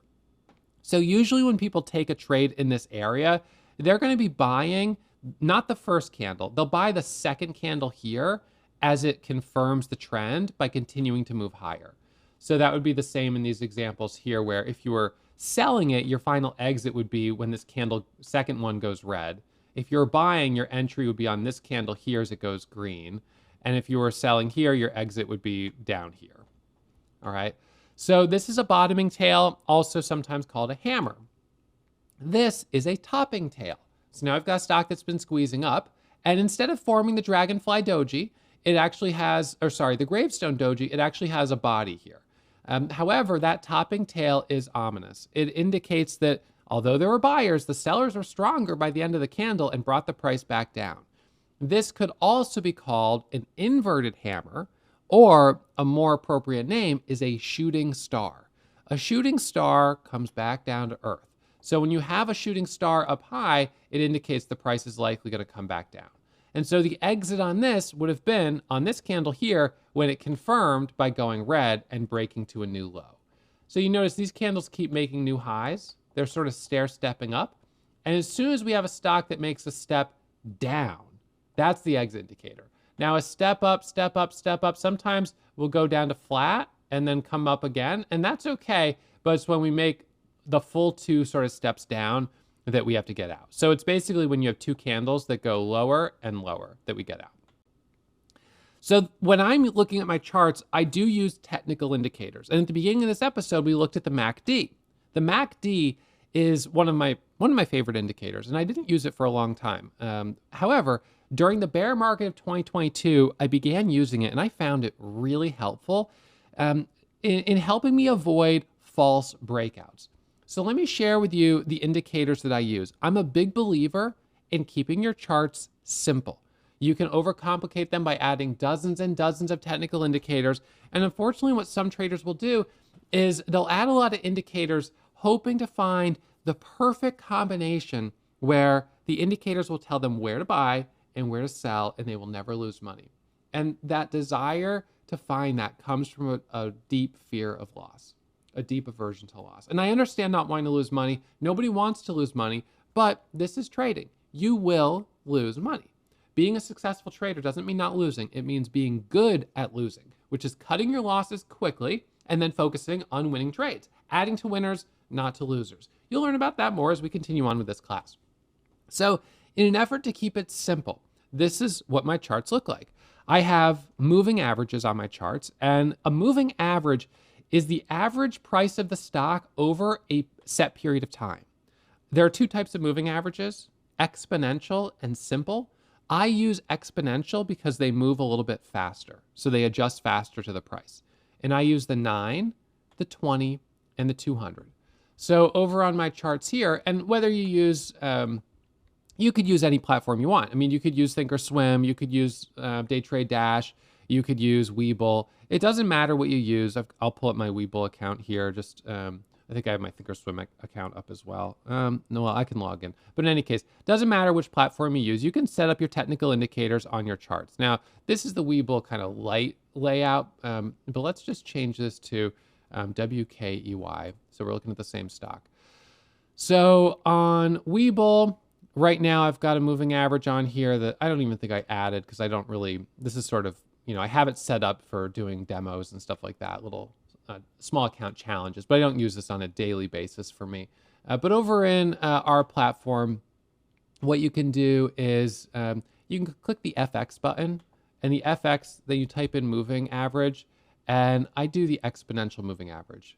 I click that, it'll then add to the chart, and then I can actually hover over it and either double click it and it'll pull up the data about it. And when I double click it, I can change some information about it. So let's see. So this is the 9 EMA. It's based on the close price, which is correct. There's no offset. It's an EMA. And then under style, I can change the color. I can make it bolder. I can make it less bold. I could change the color. So I have my 9 EMA in gray. I have my 20 EMA in blue. And I have my 200 EMA in purple or magenta. And I think that that, for me, works just great. So I've kept it that way for years and years and years, so I always know what that looks like. And I use the same exact indicators on my 1 minute, my 5 minute, my daily chart, and even my 10-second chart. So these are different time frames, but they're the same exact indicators. Now over on Thinkorswim, I recently did a Thinkorswim challenge, and on Thinkorswim I kept my charts very simple. But you can go into studies, you could do add a study, you can go down to moving average, and then you go to, let's see, where is it? Moving average exponential, right there. It adds it right there. I can click on it. It's currently the 9. I'll change that from that cyan color to my gray color that I prefer. And I think that that's fine just like that. So I'll click apply. And then I would just do the same thing. I would go to studies, I would add another study, I would add the next moving average, which is the 20, and so on and so forth. Once you've done that, then you can save your chart, you can save your layout, and then you can duplicate that for a 1 minute and a 5 minute, and a daily, or the 10-second, depending on how many charts you want to set up. So I use these 3 moving averages, the 9, the 20, and the 200, and then I also use the volume weighted average price. You can see that's this orange line right here. The volume weighted average price is like a moving average, except it also factors in the amount of shares traded. And so, in other words, if you had a stock that traded, let's just say, just for the sake of argument, these would be sort of odd numbers, but let's just say it traded at $1 a share, and it traded 100 shares, and then it traded at $10 a share, and it traded 1,000 shares. A simple moving average would show the average price of 5. It would just say it's 5, it's right in between. An exponential moving average would also just show the price is right in between. But the volume weighted average price would say, well, wait a second, there was 10 times more volume up here at 10, so the VWAP would actually price it way up here closer to probably 9 something. So the volume weighted average price tells us the average price of the stock today, including all of the volume that was traded at each of the different prices. And so what it gives us is the true kind of equilibrium of this is the most average price of the day. So if the stock is trading above it, it's bullish. If it's trading below its average, it's bearish. And generally, I like to trade stocks that are trading above the volume weighted average price. Certainly, a stock like WKEY for most of the day was trading above VWAP. It did dip down below it just for a moment at a couple points, but certainly into the afternoon, it was trading well above VWAP. So it was definitely bullish, definitely strong. If it came back down to VWAP, was below it, and held below it, I would feel that the stock was in control by the bears or perhaps the sellers, right? Because it's clearly not holding this level that is important. Now, the next indicator, and I'll just go based on the chart here, is the volume. So the volume is communicating the number of shares that traded in that period. And so it just auto scales where the highest volume candle will be the top of this sort of panel here. And so then you get a sense of, okay, was this a high volume candle relative to the others? It's colored based on whether the actual candle was green or red, right? So whether the actual candle went up or down, the volume will be colored to match. Now, there are some ways that you can change this to attempt to show the actual number of orders that went through that were buy orders versus sell orders, but I don't find that to be particularly helpful. This is the style that I've always used for volume, and so that's how I've kept it. Now, the last indicator is the MACD. The MACD is the moving average convergence divergence indicator. And we've got to get on the whiteboard for me to explain this one, because this is an important one. So we have a stock that has been generally strong. So let's say it squeezed up, and I'll just keep this in green, even though this would be red pullback. It moved higher and then pulled back, and then it moved higher and then pulled back. And then right here, it's kind of going sideways. All right. So if we had the 9 EMA here, the 9 EMA, and let's just say this, had already made a move up here and then pulled back again before that move. So our 9 EMA is always the average price of the last 9 candles. So it goes 9 candles back. So, 1, 2, 3, 4, 5, 6, 7, 8, 9. So the average price is somewhere like here. So we're just going to kind of draw this like this. Now that's the 9 EMA. The 9 EMA. So now, it's fine. So we'll do the 20 EMA in brown. It's not what I typically would do, but it's fine. So the 20 EMA, the average price over the last 20 candles is actually going to be lower because it's including candles from further back where the price was lower. So what ends up happening is the 20 EMA is a little slower to catch up. It does move, but it's a little bit slower. And so what ends up happening is when a stock starts moving quickly, you have these periods where the moving averages are diverging. They're moving apart. And when they're moving apart quickly, that tells us the price is going up. They only move apart because the price is going up. But when the moving averages begin converging, coming back together here, it tells us that the price is compressing. We're going into an area where the price is kind of going into a tighter range. And what I have found in my trading, and this was very consistent, especially during the bear market, was that when these moving averages, when the MACD actually crosses right here, that signifies the end of the front side of this move. And more times than not, any attempt to break out will reject and the price will end up selling off. The very fact that the stock went sideways for this long, going sideways for this long, unfortunately, it just sort of killed the chart. The traders gave up on it. This is a stretch where it had strong momentum, it's moving quickly, but then it kind of goes in this range where people are no longer as enthusiastic, and so the trend is ending, the strong trend of momentum. So this is the place here where you have to be really careful. And during the bear market, I kept finding myself buying some of these trades and then catching this reversal, which is when I started to say, you know what, I got to pay more attention to the moving average convergence divergence indicator, the MACD, because this is telling me right here that it's a very clear signal that I should wait this out. So those are the 4 indicators that I'm using: the moving averages, the VWAP, the MACD, and the volume bars on candlestick charts. And that's it. I really keep my charts super simple. And so the way I do it is I have, and I'll go over this in a second, but I have 4 charts for one stock. So each of these charts are a different time frame. So we've got the daily chart down at the bottom, and I keep that the smallest because once I've looked at the daily chart, I'll expand it, I'll look at it, I'll see, oh, okay, yeah, so recently, so this was a level back here where it came up to 1045. All right, so I mark that level out. I just do a trend line. I click on that trend line tool, I click on the chart, and if I press my control button, it'll actually do a magnet to the top of the candle. And I just click that. And then I might look to the left and up and say, oh, well, is there any other nearby resistance? So I look left and then up. Oh, the low of that candle there.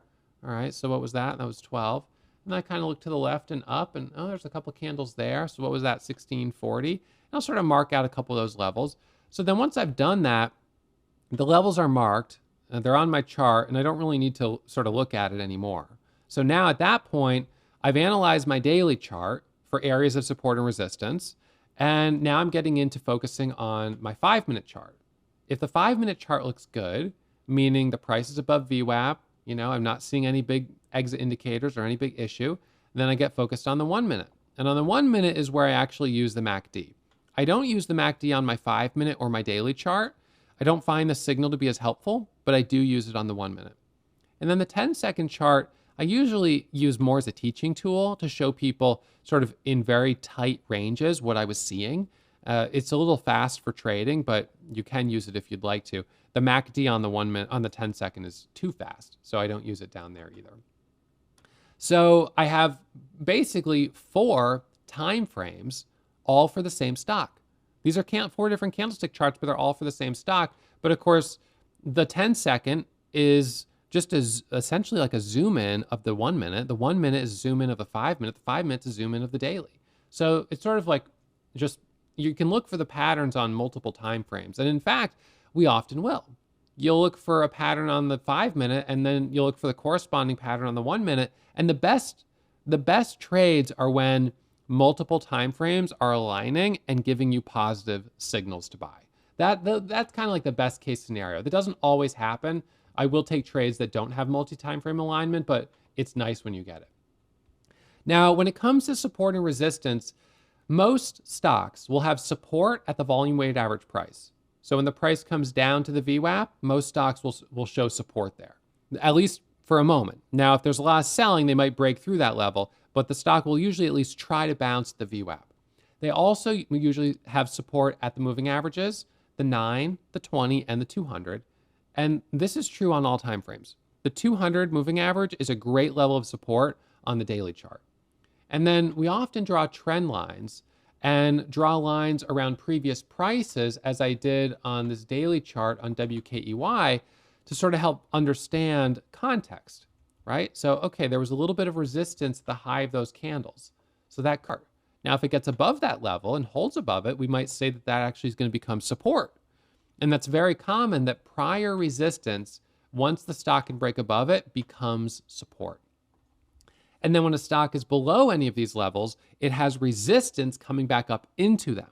So when I do my full-length classes on technical analysis and how to read candlestick charts, we go into a lot more depth of analyzing all of the different chart patterns that I trade, the very specific ways to draw ascending and descending support and resistance trend lines, how certain levels on the daily chart are particularly well respected. And so there's a lot more depth that we can go into it. But as I kind of said at the beginning of this class, I want to lay a foundation of the key concepts that you need to understand. And then when we come back to it, if you continue taking classes, watching either here on YouTube or taking classes at Warrior Trading, you'll get, oh, okay, right, we already covered on that. And now that I understand that, we can take it sort of a step further. It's kind of, I mean, it is like learning a language. You've got the 101, then the 201, the 301. We kind of keep progressing higher and higher, but we need to first lay that solid foundation. And at the end of the day, as active traders, we're focusing on pattern recognition. That's what we're doing. So we start to learn when this happens, this happens. When this happens, this happens. When this happens, this happens. So the better you get at developing your own internal database of patterns, the better you will be at trading. So what I want to do now is I want to teach you what is my favorite pattern. And this is the pattern that I would encourage you to practice trading, of course, in the simulator as you're following the trading plan that I've laid out for you. Well, the trading plan has been laid out for you in the PDFs, which hopefully you've already downloaded, but I'm gonna go through that in just a moment. Okay, so this is the chart pattern. So we're still on chapter 5 here, part 5 on how to set up your charts. So this is my favorite pattern, but this is how it looks when it's forming. So the stock starts squeezing up. It moves a little higher on the next candle. So in these moments, the stock would be hitting what? It'd be hitting our scanners. We'd be getting the audio alerts, ding, ding, ding, stock is moving higher. That would give us the chance to pull up the chart, to look for the news, to try to figure out, why is this thing moving up? What's it doing? And then once we figure out why it's moving and what it's doing, at that point, I'm watching the chart and I'm waiting for a pullback. One of my favorite ways to buy a strong stock is to wait for a pullback, because here's the problem. If I bought this right here, what would be my max loss? Well, I typically would say my max loss is where the stock just came from. So it just came from down here. So my max loss is really far away. How much my profit target have to be? 2 times that. That's kind of unrealistic. And so it's better for me to wait for the stock to pull back. And I always say, look, there'll be another train that comes around. Don't worry about missing this train or jumping on while it's leaving the station. Just wait for the next one. So this starts pulling back. We get our first red candle. We get our second red candle. So now we've got a confirmed reversal, which is fine. And I'm not factoring in right now volume or the MACD. We're just going to focus on the candlesticks. So let's just assume the volume and the MACD are favorable. We have this pullback here, and then we begin to bounce right here, right? So now we have kind of a double bottom. So this becomes our new low. So if I bought right here, my stop would be the low of this pullback. Now this is a more manageable level of risk. This could be $100 of risk, and then this up here is $100 of profit, $200 of profit, $300 of profit, maybe $400 or higher if it moves further. And so what we're looking for is that first candle to make a new high. So our entry is right there at that cross. This is the place where we're buying as that first candle makes a new high versus the high of the previous candle. That's our entry spot. The low is our max loss. Our profit target is a retest a high a day. So we always want to retest a high a day. So when I'm asking myself what I'm risking, I know my stop is the low of this candle. When I'm asking myself how much I stand to gain, my target is high of day. Because when this setup works, it goes to the high a day. Now, sometimes it hits the high a day and then pulls back. So I want to make sure just 2 high of day without breaking is enough profit for me to justify the risk of taking the trade. All right, so now we're back on a little bit of a quiz here. All right, so now I'm going to back this one out, and I'm going to, I'm going to do this one a little bit differently. I'm going to move this to the left and right. So we're on a pullback pattern. We've got a stock that's made a nice rally up. My question for you right here is, what do you think is going to happen next? Well, if we look at this chart right now, we've got how many green candles in a row? We've got 2, 4, 6, 8, 10, 12, 14, 15 green candles in a row. We're pretty extended. And this candle has a little bit of a doji. It's got a bit of a bottoming tail, a small topping tail. So clearly it's extended and it's starting to show some of that indecision. Can we buy here? The answer is no. We have to wait for a pullback. Is a pullback coming? It might be. And let's see. We start to get the pullback. Fine. All right. So we get a pullback and we get another red candle that forms. But notice here, now we have a bottoming tail, right? So when I see this pattern with light volume selling relative to the green and the MACD being open, I know it's compressed and kind of hard to see, but it is open. I would say this is now a spot we should be looking for an entry. Max loss is the low of this pullback. Profit target initially is right here. In truth, this is probably close to a 1-to-1 profit to loss ratio, but this ends up making a pretty big move. Now, if we look at this stock here, the price was $460. So this went from about a low of $340 up to $495. This is a really big range. When you have a stock that has big ranges like this, I will sometimes take the risk of taking a trade, even if it doesn't offer the perfect 2-to-1 profit to loss ratio. But still, nonetheless, the pattern there looks pretty good. All right, so now let's look at another one. All right, so here we've got BENF. This stock's, actually, wait, is this, no, it's just this very similar.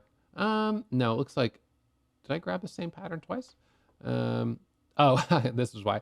So, wow, it just kept going higher. Oh my goodness, it went all the way from 4 all the way up to 5 to 6 to 7 to 8 to 9 to 10. And so the caption here, if I cap my losers, not my winners. I want to cut my losers quickly. So if it goes down to that max loss point, I get out, I sell. I don't hold, I don't hope. This is a big mistake a lot of beginner traders make, but we've got to just cut our losses. We've got to get out. So I get out, I bail on the trade. But when I'm in a winner, I want to hold as long as I can. So that means I don't want to sell ultimately until I see an exit indicator. So waiting to sell until you get an exit indicator can be very difficult for a beginner trader, but it is super important. So what does an exit indicator look on a candlestick chart? On a candlestick chart, the exit indicator will be either, let's go on the whiteboard. So exit indicators on a candlestick chart specifically, because there are other indicators that we'll get from another place that I'll teach you about in just a moment. So the first is high volume red candle. Right? If we have a high volume red candle, we know that's a reversal indicator and an exit indicator. If we have MACD crossover. Now, if we have a MACD crossover or a high volume red candle, the reversal is in a way already begun. Like this is not great that we're still in, but it's definitely at this point an exit indicator that we've got to be getting out. Number 3, topping tail. A topping tail candle. And, slash a doji. A doji, certainly. Topping tail and doji would indicate a possible time to exit. So these are the most obvious. Number 4, certainly break of VWAP going down. And number 5, break of 9 EMA, again, going down. Okay, so now let's look at the next one. All right, so here we've got a stock that is popped up, right? We've got a nice little pop, a little pullback, and we're looking for that first candle to make a new high. First candle makes a new high, boom, we got to squeeze back up to the high. Now we're going to wait for another pullback, all right? So if you took that first trade right here, if you took this trade at this white arrow, that was a great trade. And then if you missed it, you look for the next setup. So the next setup, boom, we get another pullback. And what's often the case is that these stocks will give us multiple opportunities. It'll give us that first pullback. It'll give us a second. It might even give us a third. My rule of thumb is I always like to trade the first and the second pullback. And if the stock keeps going higher, I'm very cautious continuing to trade it. Third and fourth pullback, it can be a little too risky. So as a beginner, I think it's a good idea to focus on the first 2 pullbacks. Now, I have a book here called Thinking in Bets by Annie Duke. She wrote this book about her experience as a professional poker player, and she talks about learning to play poker from her brother.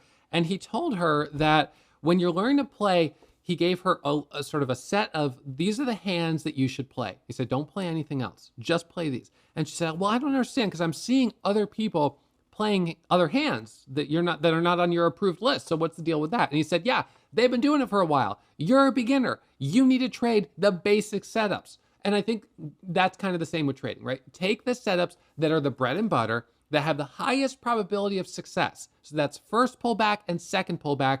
Don't overstay your welcome. So this is a setup that I call the micro pullback. So inside that suite of PDFs that I gave you, that's in the link that's in the description and pinned to the top of the comments, one of the downloads in there is that micro pullback strategy PDF, and this documents this exact setup. It's one that I trade pretty much every single day, and it is the strategy it's the individual setup I would have you focus on trading if I were getting started. That's what I would do.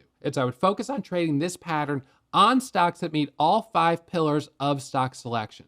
And this is where we're kind of combining all of the different concepts that we've already learned so far. Now we're only on step 5 here, but we're combining stock selection, understanding how to manage risk, and making sure we're trading the setups that have the highest probability of working.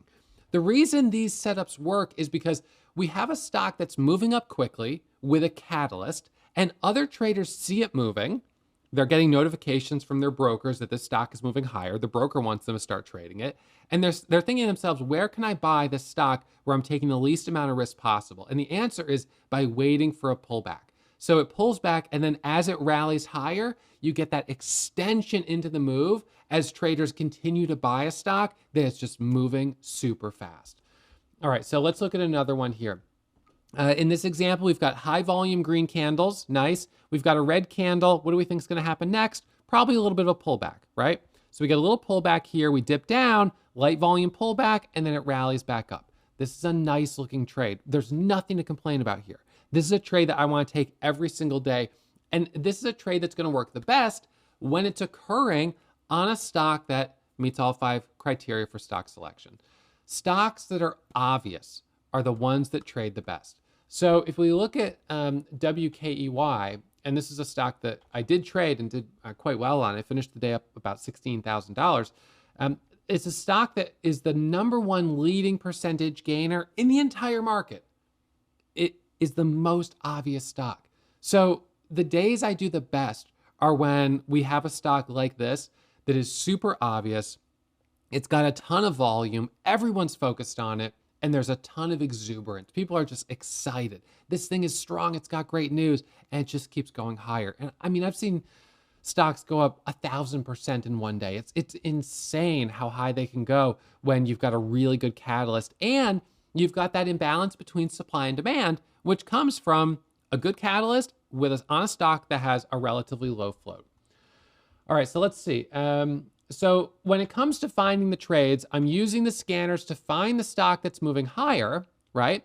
And then I'm doing my due diligence, pulling up the chart to perform my technical analysis. And it's really, I don't want to make it like oversimplified, but at the same time, keeping it simple is important. Trade the right stocks and trade just the patterns that have the highest probability of working. So now you've got to know where to actually buy and sell and how to execute that trade. So I want to show you using this platform right here, how I actually set up my orders and take trades. This is a day where I made $98,754.39. And if I haven't said it already, I want you to know that my results are not typical. I have been doing this for a very long time. I don't show this to you because I want you to assume that you're going to be able to do the same thing. It's important that you know that I'm credible and that this is real money.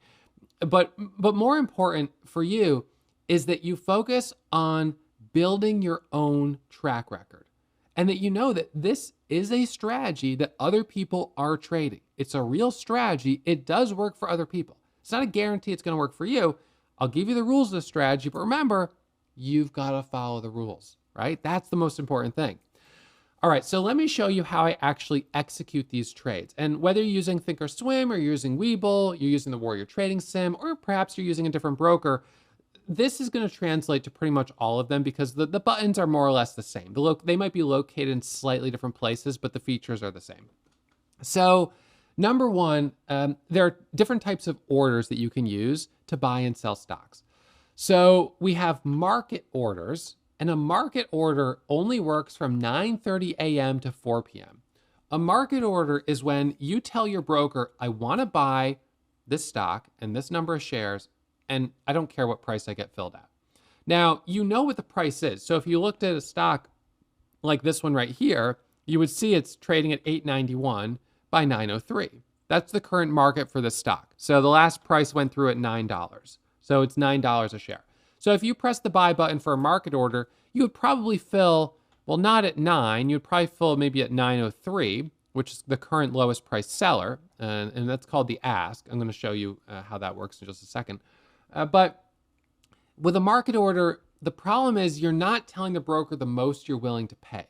And so the broker can take advantage of that a little bit. So I instead like to use limit orders, and you can use it from pre-market all the way through regular hours and into after hours.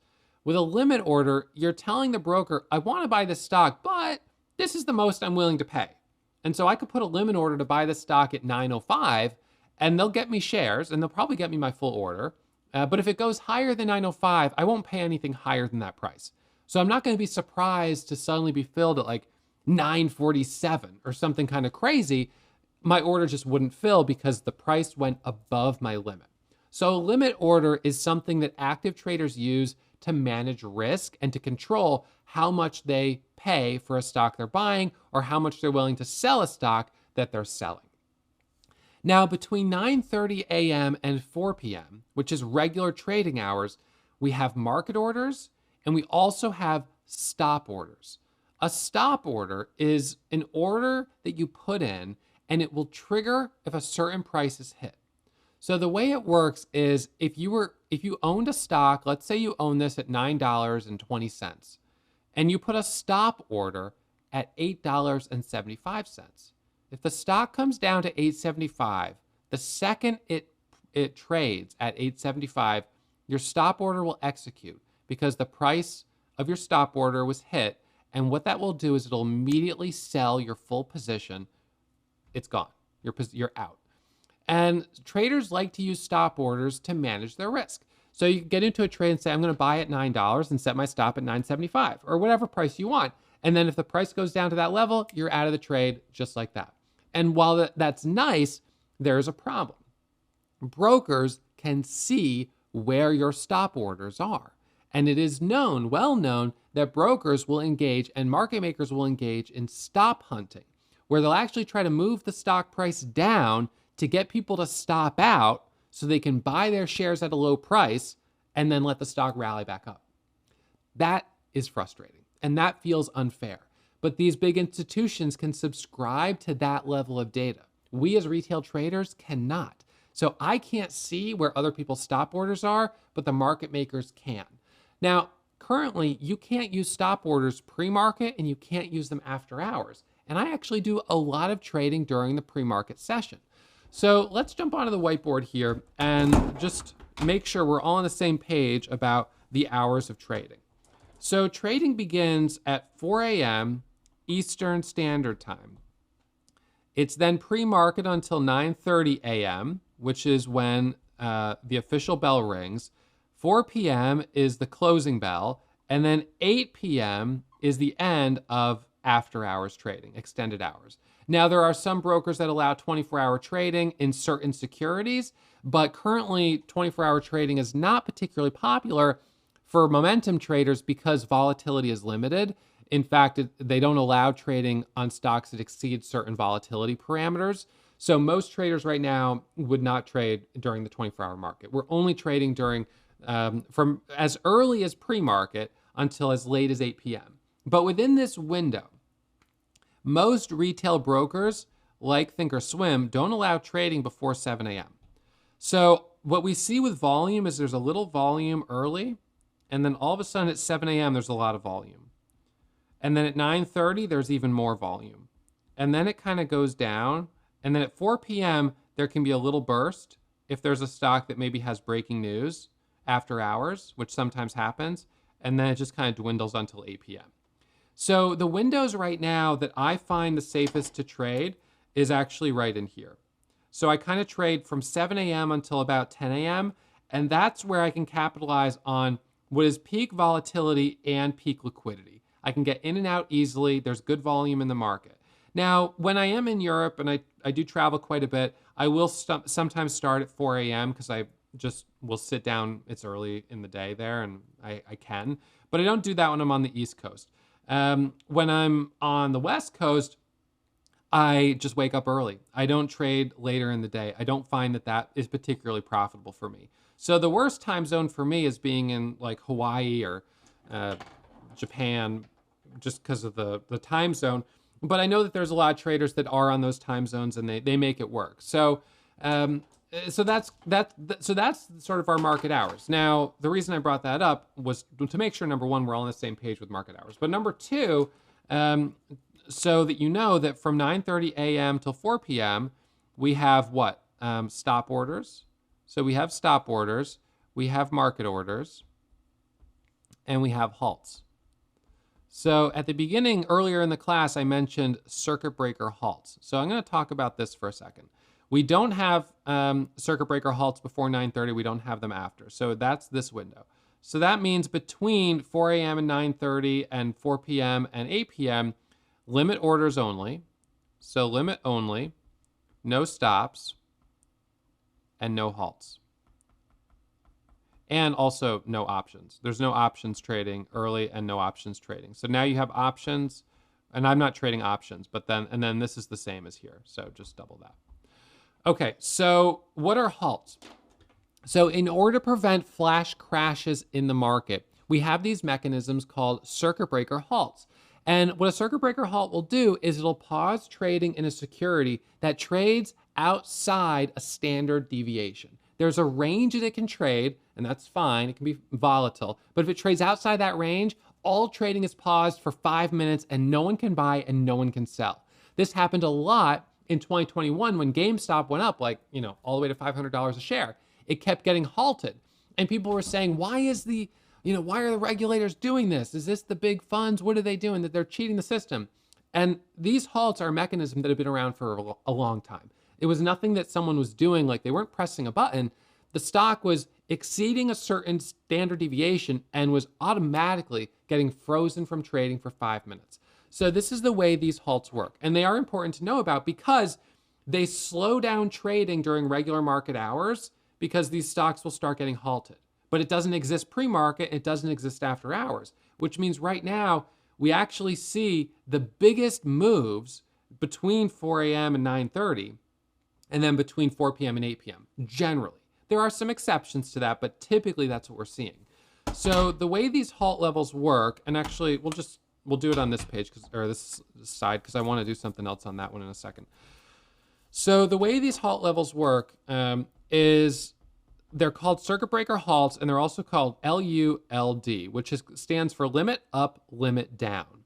And so if you have so the way it works is we look at the prior close. So the prior close, and let's just say is below 75 cents, between 75 cents and $3, or above $3. These are our three tiers. So a stock that had a prior close yesterday below 75 cents, the bands will be 15 cents. In all practical, there is another threshold here, but that doesn't generally apply. So 15 cents. And then the bands here for a stock between 75 cents and $3 are 20%. And the bands for stocks above $3, 10%. From the RP. What's the RP? Reference price. So if this stock goes up 15 cents from the reference price, then it'll be halted for a period of a minimum of 5 minutes. So the reference price is calculated as RP equals average price over 5 minutes. And it updates approximately every 30 seconds. So if over the course of 5 minutes you had a stock that, went from $1 to $1.10, $1.15, $1.20, however much it moves, doesn't really matter. The average price over the last 5 minutes is, let's say, $1.25. So in that case, if the stock was above 75 cents on the prior day's close, it's going to halt if it goes up 20%. So $1.25 plus 20% is 25 cents. So that means its halt level up would be $1.50. So if it went up to $1.50, basically instantly, within like 30 seconds or a minute, it would get halted. Because if it went to $1.50 slowly, then by the time it got to $1.50, the reference price will have changed, right? Because the reference price will include the average of the last couple minutes, and so the reference price will keep climbing higher. And so at all times, beginning at 9:30 a.m. and ending at 4 p.m., all stocks have a band around them, and it's constantly moving up and down based on the reference price of the last 5 minutes. And if the stock very quickly squeezes up to the top of that band, trading will be paused for 5 minutes. You can't buy, you can't sell. If it quickly drops to the bottom of that band and stays at that level, it'll be paused for 5 minutes. So it has to go to the bottom or top of the band and actually stay at that price for at least 15 seconds in order for trading to be paused. So once trading is paused, nobody can buy and nobody can sell. Now I have scanners that will alert me when a stock has been halted. So I can pull it up because often it means something just happened. And that's actually exactly what happened on WKEY. So WKEY was halted on basically on a volatility trading pause where the stock pretty much instantaneously, we can look at the 10-second chart, went up enough that it was at the top of that threshold. So this is a stock that was trading above $3 the previous day. So the halt level was 10%. So the average price must have been, around 330. 340, and it went straight up to 370 and was halted. So it went up about 30 cents-ish, was halted at 370. I saw it was halted. I pulled up the scans to try to figure out what the story was. I saw that there was news with SpaceX, and as soon as it resumed trading, it squeezed up here to 520, and then it halted a second time. But you might look at this chart and say, wait a second, I thought when a candle closes, it usually opens at the same price and then goes. And you're right, that is typically what happens. But when a stock halts and stops trading, while the stock is halted, you know what's happening behind the scenes? There's an auction going on. And so behind the scenes, while the stock is halted, there are people saying, I want to buy this. And there's other people saying, I want to sell this. So the stock halted initially at 370. But while it was halted, people who had a sell order at 375 and 390 and 415, whatever, they realized, wait a second, the stock is halted and it's on good news. I'm canceling my sell order. And there were people that had buy orders at 370 and they're like, oh shoot, I didn't get in. I'll put the order at 4. Screw it. I'll get in, 415, 425. I don't care. Someone else is saying, I'll put it higher. I'm going to jump above you. I'm going to put it at 455. I'm going to put mine at 485. And all of a sudden there's people clamoring to buy. And so behind the scenes during the halt, there's an auction going on where buyers are lining up and sellers are lining up. And if a stock is halted going up and the news is good, then typically it opens at a higher price. So it ended up opening all the way up at $4.85. No, $4.65.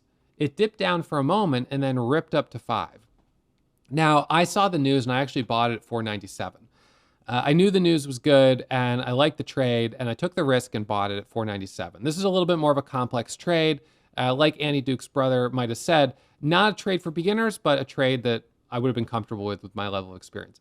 So it ends up opening, going up to a high of 640. So it halts, and then during the same thing happens again. You've got a halt, and during the time it's halted, there's an auction. People are buying it, pressing the buy button to get in, and it opens at a higher price. So the thing is, if this news had come out pre-market, there wouldn't have been any halts. These just would have been green candles. So you could have continued to trade. Maybe there would have been a pullback here and then another green candle higher. And so what I've generally found is that the price action is typically cleaner when the move occurs pre-market. And so we could look at a stock that had a decent move pre-market. Let's see. Wasn't perfect, but it was decent. So this stock here went from 540 up to 596, pulled back, went up to 650. So that's certainly far more than 10%. And there was no halts because it was pre-market. So not a perfect chart, but just as an example.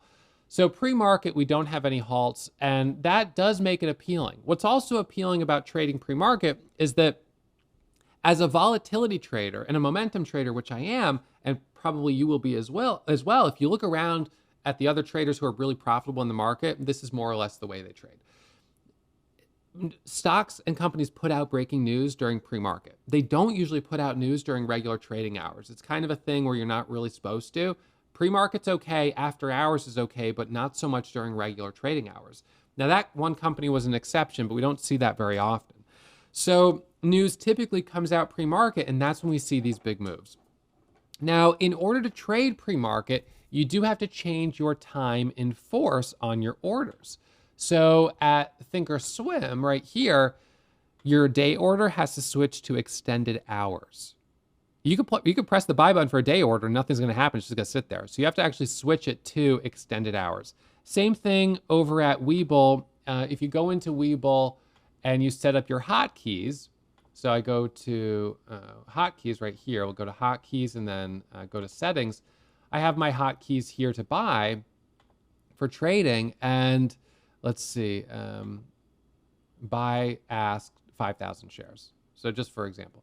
So on this one, and actually I should change the title, it's 1,000, but nonetheless, the time in force here you can have as good till cancel or day, and extended hours you can say yes or no.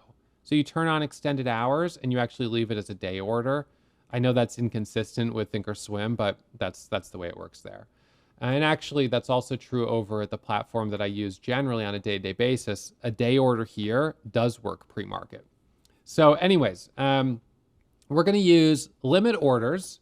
I'm not going to use stop orders because the market makers can see them. So I'm going to use limit orders, no market orders, just limit orders, pre-market primarily, trading with extended hours turned on if necessary, depending on your platform. And then the market, we can actually choose our destination with some platforms. With Thinkorswim, you cannot choose your destination because remember, they route your order to the venue that gives them the payment for order flow. Same thing with Webull, you can't choose your destination. But at Lightspeed, you can. So at Lightspeed, I could choose to send my order to NASDAQ, or I could choose to send it to a different market maker.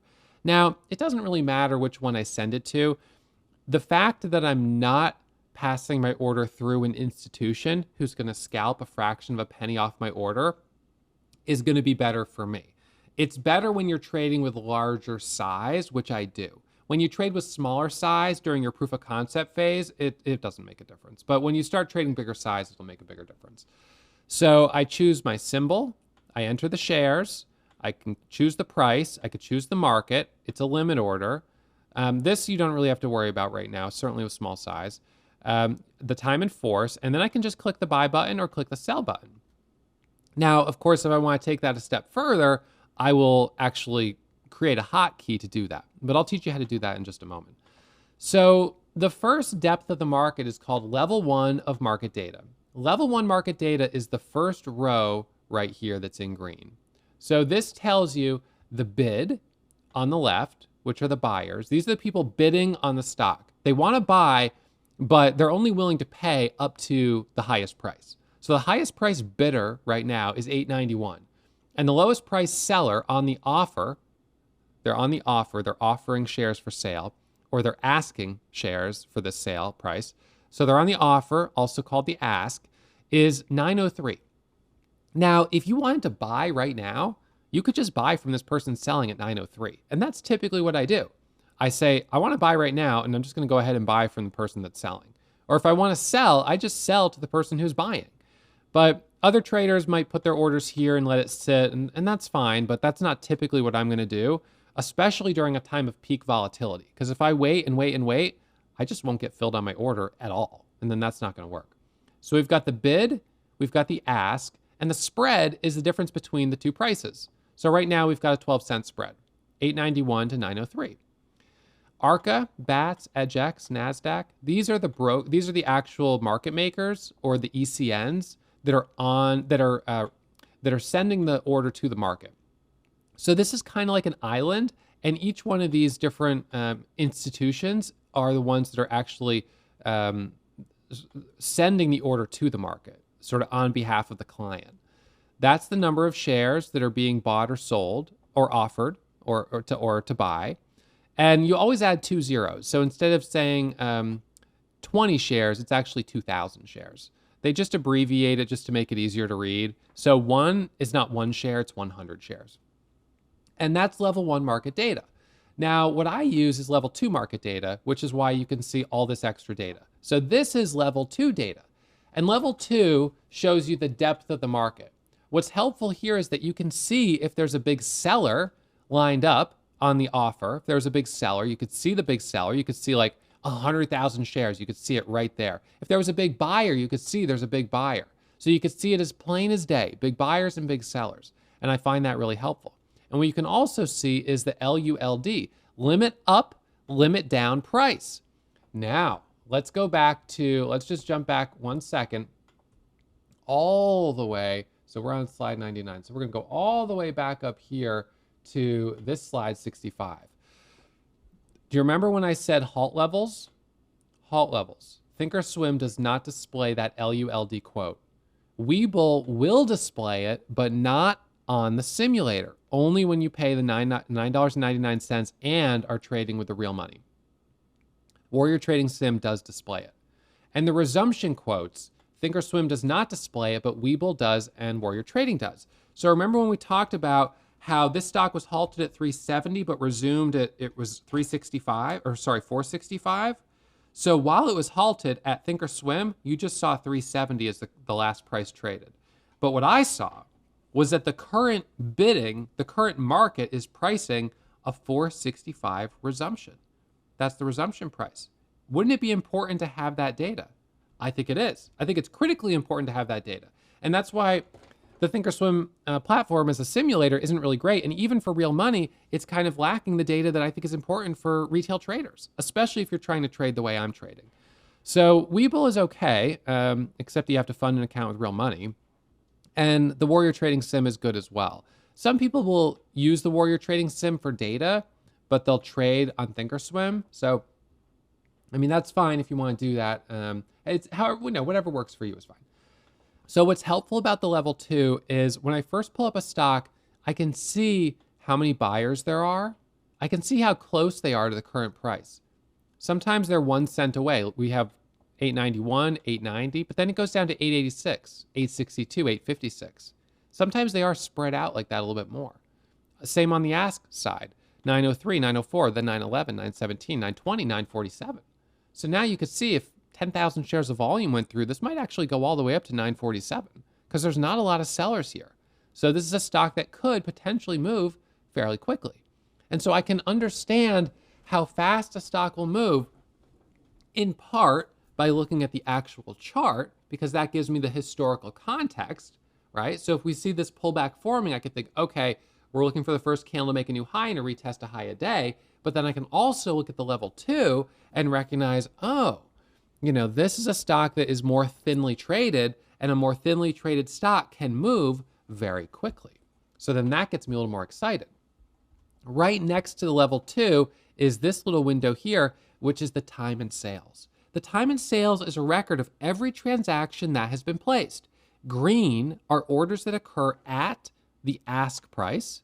Red are orders that occur at the bid price. And white are orders that occur in between the spread. And so I constantly am looking at the level 2 and the time and sales to watch the order flow. And this is called tape reading. I usually have my eye right here on the ask. I glance at the bid to see how big the spread is and to see if there's any big buyers. I glance at the time and sales to see the bursts of green or the bursts of red, but I mostly focus right here on the ask price. That's where my eye tends to be. Now, I don't take a trade without first looking at the chart. But if I first pull up the chart and I like the chart, then I'm looking for my entry. And once I take my entry, from that point, I glance at the chart, but I'm really looking at the level 2. Remember, the chart is formed from orders that go through. So the orders that are going through are right here. The orders that are about to go through are showing right here. They haven't gone through yet, but they're sitting there on the market. So if I'm looking at a chart and I think it has the potential to make a big move, but based on the chart pattern, right? We see our picture perfect chart pattern. And just to reiterate, it's going to be a pattern where we've got that first green candle, second green candle, third green candle. We had a little red candle, and now right here, we're at this moment. We're looking for that first candle to make a new high and then a move higher. But we pull up the level 2, and what do we see? Right here is a 250,000 share sell order.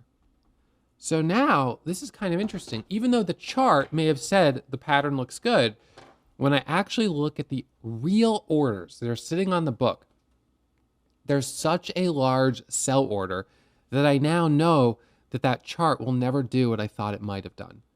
That data is telling me it's not going to happen. So I need to see that data because that can help me make my prediction of where this stock is going to go. Now, when it comes to actually taking the trade, I can point and click, which is what most people would do at Thinkorswim. At Thinkorswim, because they have very limited hotkeys available, you mostly buy through point and click. Buy, ask, sell, bid. That's it. But you have to type in the shares that you want to buy manually.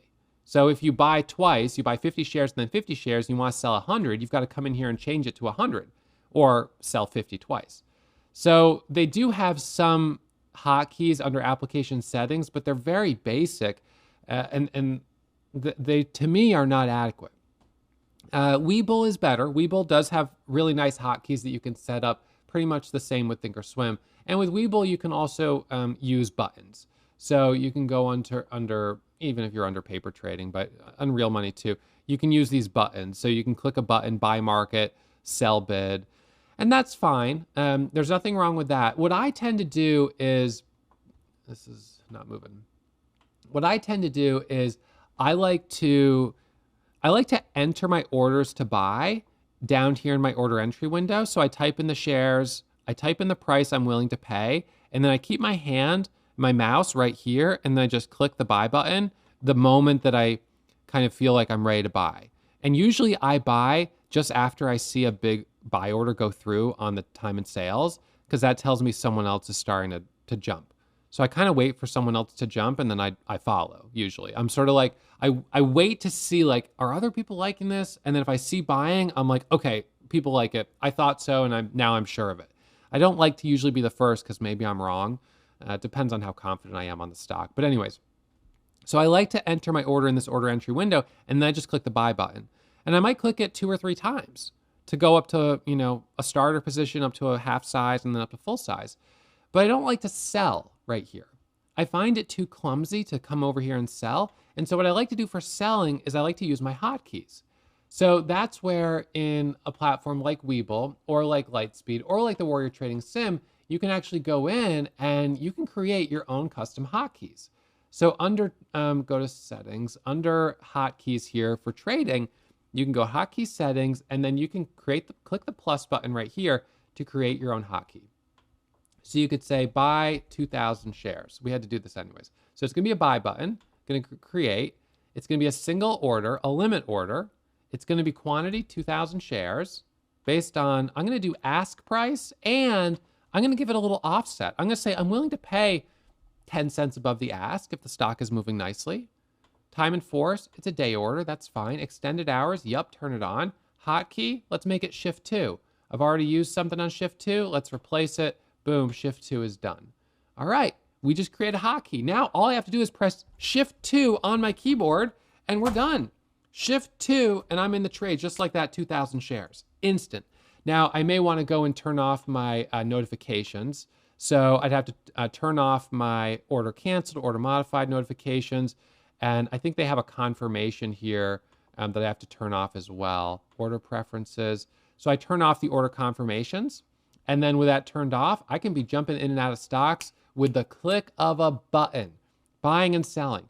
I want to be a little complicated. I want to do an order to sell half. So we go into the hotkeys. We go into the settings again. We say new order. We're going to do a sell half at the ask price. Let's be a little aggressive. Sell half at the ask price. So I'm going to change the quantity to percentage. I'm going to change it to 50%. Ask price, no offset, yes, extended hours, script it to a hotkey. And then just like that, you're done. So now you can easily create these hotkeys. And the only ones that I think are really necessary for a beginner is the buy, the sell, and the cancel orders. So this is what I do. And this is what I did when I was getting started. I took a little sticky pad just like this, and I said, all right, so this is going to be 1K. So this is going to be a buy order for 1,000 shares. I cut it kind of like that. I used scissors, make it look nice. Take a little piece of tape. It's already sticky, but I'll put a little scotch tape over it, and that's my 1,000 share button to buy. Maybe I'd make it with a green sticky note. And then this is sell half. So then I got a button for selling half. So we're going to take that and we're going to put that over here. You could put it wherever you want. I put mine over here, just easy. And then you do a button for cancel. So the Q button will be cancel all orders. So now I put a couple of these on my keyboard. Shift 1, buying. Control is always selling. So Control Z, Control X, Control C, sell, sell, sell. Half, full, quarter. Sell half, full, quarter on the ask. Control Q, cancel all orders. Right? All of a sudden now I'm empowered that as quickly as I could type, I could pull up a symbol and I could shift 1, shift 2, shift 3. Boom. I'm in and out of a stock. So that is what I absolutely love. You can't do it with Thinkorswim unless you use a third-party integration. There's a platform kind of like Webull that you can subscribe to that's about $175 a month, and you can link it to your Thinkorswim account. It's called DAS Trader, DASTRADER. So DAS Trader is software that people will use to execute orders through Charles Schwab, so they don't even have to use Thinkorswim, but it's $175 a month. So Webull, you don't have to pay the $175 a month. The platform works. So I kind of like Webull versus Thinkorswim for that reason. And our Warrior Trading Sim gives you the same hotkey functionality. Okay, so now you're prepared to move in and out pretty darn quickly. So I like to buy that first green candle after a pullback. We get the squeeze up, we get the dip. I can enter my order in the order entry window, or I can just press Shift 1 and jump in the second I'm seeing that first candle going green. Okay, so now let's talk about kind of the combination of combining charting with order entry, all right? Since I know I want to buy the first green candle, I can look at the high of the previous candle, and let's say it's 9:15. And then I pull up the level 2 on my order entry window. I get my order ready if I want to, and I look to see, is there a big seller here? And I watch how the price reacts as it's approaching this critical level. Is it thinning out? Does it look like we're going to squeeze? Or is there a big seller holding it back? If it's looking good, I'm going to punch it. I'm going to go ahead and jump right in. So the way I have my computer set up here, and you can kind of see this better on the camera, is this is actually all powered by a desktop. I've got 9 monitors here. Well, this is a laptop. It's actually just its own computer. But anyways, I have this set up so one monitor is my trading screen, and that's this monitor right here. It's my main monitor, almost like my laptop screen. So that's my trading screen where I've got my level 2 windows and my order entry windows, and I usually have them up for 4 stocks. So I can watch up to 4 stocks at the same time. I then have my Warrior Trading chat room right here with one scanner from Day Trade Dash. And then up on my first monitor here, I have 2 stocks that I'm watching, 1 and 2. Remember that there's 4 charts because each stock has a 10-second, 1-minute, 5-minute, and daily chart. So stock number 1 is right here, stock number 2 is right here, or you could do it vice versa, it doesn't matter. And then this is the monitor that you guys can see when I'm screen sharing for Warrior Pro members. You see my P&L window, so you can always see what positions I'm in, and you can see the chart where I'm doing my technical analysis and dictating, kind of talking like, all right, guys, this is what I'm looking at, giving my commentary of the stock I'm currently trading.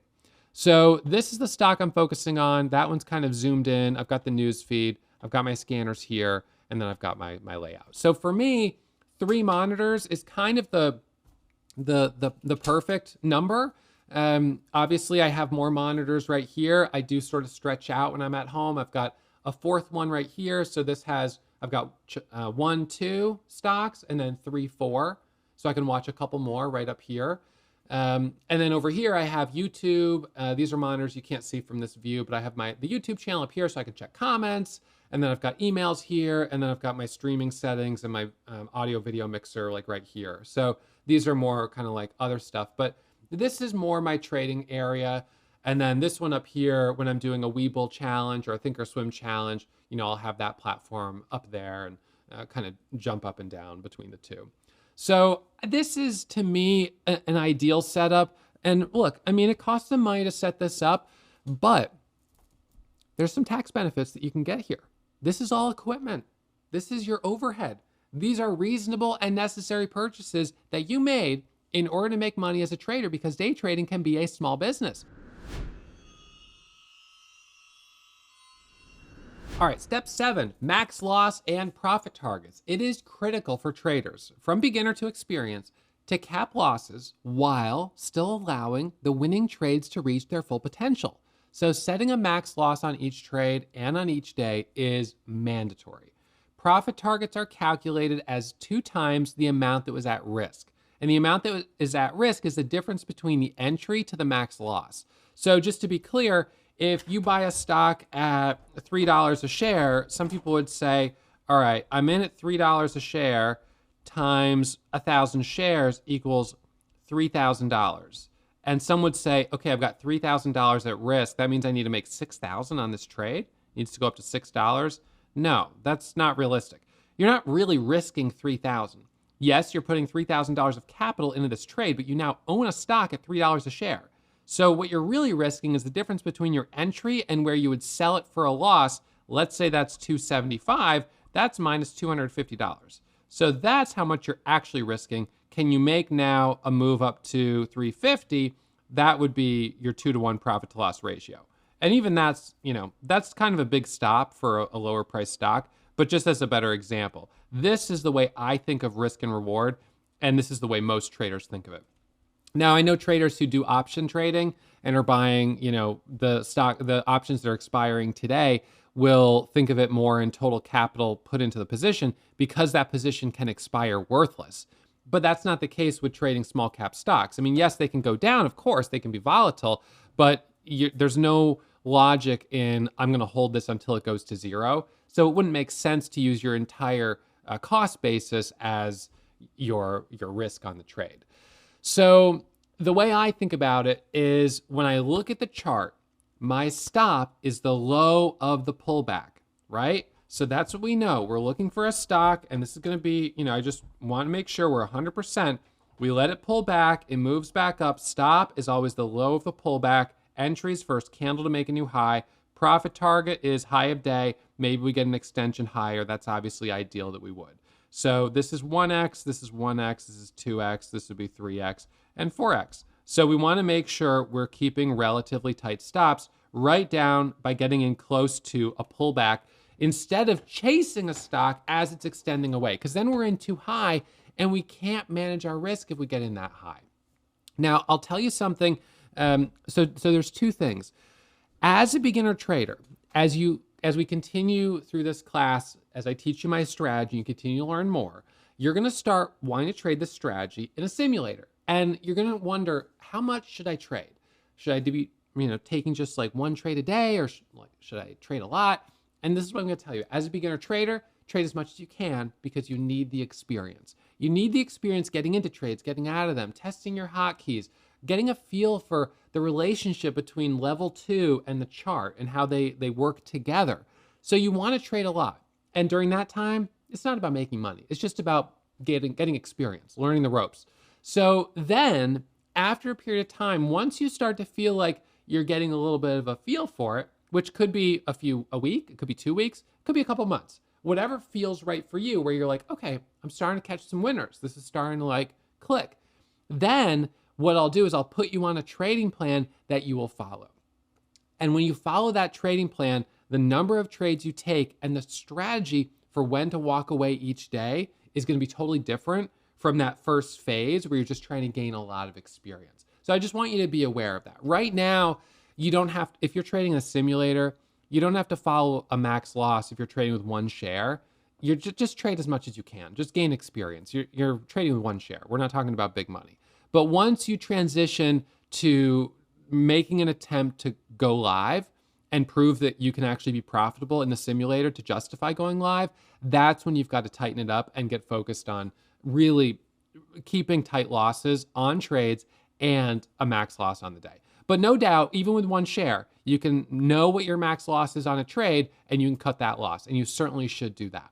So that's really important, just to understand that we're working within a context of always having the potential to make twice whatever we're risking. And that means if we're right, even just 33% of the time, we can be profitable traders. And that's awesome. We're setting the bar in that way relatively low. Okay, number 8, let's talk about creating that trading plan. So again, if you have not already downloaded my small account trading, my small account worksheet, my small account strategy worksheet, or my trading plan, the links are posted in the top of the comments and in the description. So you can download that. That will give you something you can print out, you can take away today, you can start implementing that in your trading. And again, always in a simulator first. So this is the overview of a trading plan. It has to have a detailed description of the strategy, the time of day you'll trade, the type of stocks you'll trade, the technical setups you'll trade, and the daily max risk and daily profit targets. So this is going to be all outlined for you based on the strategy that you're focusing on. So if you're focusing on trading my strategy, then you put in the details of my momentum strategy right in here. So you would say, I'm trading momentum. I'm looking for stocks moving fast that meet the 5 pillars of stock selection between the hours of 7 a.m. and 10 a.m. I'm trading the first pullback and the second pullback. I've got a daily max loss of X, a profit target of X, and you establish that. Now, as a beginner trader, if you're trading in the simulator with one share, then your daily max loss and daily profit targets at that phase are not as important. Those are going to come into play, as I said, when you're getting ready to transition from sim to real money, when you're getting ready to kind of step it up a little bit more. Okay, so this is going to be a simple trading plan. All right, so we're focusing on trading momentum between, maybe you refine to the hours of 8 a.m. to 10 a.m., which is a fine sweet spot, but you kind of choose the time that you feel like works well for you. The type of stock, price between 1 and 10, float of under 10 million shares. Stock has to be up 25%. With news, relative volume of 10x. That's awesome. Finding stocks using the scanners. The stock has to be in the top 3 leading percentage gainers. That means it's obvious and other people are watching it too. That's important. The setup is buying the first pullback on a bull flag potentially when the MACD is positive. Daily max loss and profit target. Daily max loss $25, daily profit target $25. Let's just say, and this would be if you were trading with 100 shares. With 100 shares, that would be how I would set it. Your daily profit target's $25. Now, I wouldn't say you should stop trading if you hit it or stop trading if you hit your max loss, because the first phase is just gaining lots of experience, but this would be a sample plan. And you could trade this way with real money, and that would be fine too if you've already proven you've done it in a sim with good metrics. So share size would be starting with 50 shares and then scaling up to 100 shares once I'm already up over $10. So this is a strategy that I've implemented where On my first trade, I use generally half or quarter of full size on the first trade. So first trade of the day. And so now we have, let's say first trade is winner. So if the first trade is a winner, then what I probably have done is made approximately 15 to 20 cents per share with quarter size. If it's a loser, then I've lost 15 to 20 cents with quarter size. So let's say we're doing the 50 share starter. So that means 50 shares here, I would be down $10. So I'd be down, it'd be up $10 if it was a winner. I'd be down $10 if it's a loser. Now, because my daily goal is $25 is daily goal. If I made 10 on the first trade, then on trade 2, I would go to full size, because now I would say I've got a cushion on the day and I'm moving in the right direction. But if I had a loser, then on trade 2, I would stay at the same half or quarter size. So essentially that means that I could have a maximum of 3 losers in a row, and then I would be done for the day at, $25 to $30 in the red. And 3 losers in a row follows the same philosophy of 3 strikes, you're out. All right. So you've got 3 strikes, you're out, try again. It is what it is. You had a bad day, your accuracy was poor. Now, if you're in the sim, then you keep practicing, you keep getting experience. But with real money, you would say 3 strikes, I'm out. That's it. I hit my max loss. I'm done. I'll try again tomorrow. And that would be the right decision. If you have a winner on the first trade and then you have a winner on the second trade, then pretty quickly you're coming up within the first 3 to 4 trades up to your daily goal. And then you can begin to scale down to protect this profit and not risk giving it back. If on the second trade you have a loss, then because you've dipped back to below $10 on the day, you go back down to quarter size. So this is kind of, and I still want to keep that, so I'll just erase this. So this is a strategy that I've used to help me determine whether or not today is going to be a red day. And if it's going to be a red day, to keep my size small. What a lot of traders do is the exact opposite. They have a loss on their first trade and they went in with full size. And now because they've taken a big loss on the second trade, they take even bigger size to try to recoup the loss. But the very fact that they had a loser on the first trade indicates their accuracy is a little off. Something's not right today. And often they have 2 losses in a row. Now they're deep in the red. They start to get emotional. They start to get desperate, and a third big loss. And then they have a big red day. And it's like, oh my gosh, how could I have done this differently? And so I'm a big believer in kind of testing the water with that first trade to see if I can just get green. Can I build a cushion? Am I moving in the right direction? How's my accuracy today? How's the market today? So if that first trade with smaller sizes green, I build a little cushion, and then now I feel confidence. Can take a second trade with a little more risk. I'm moving in the right direction. It's usually a winner, right? Now, again, sometimes it's a loser. And if that's the case, I just bring my share size right back down.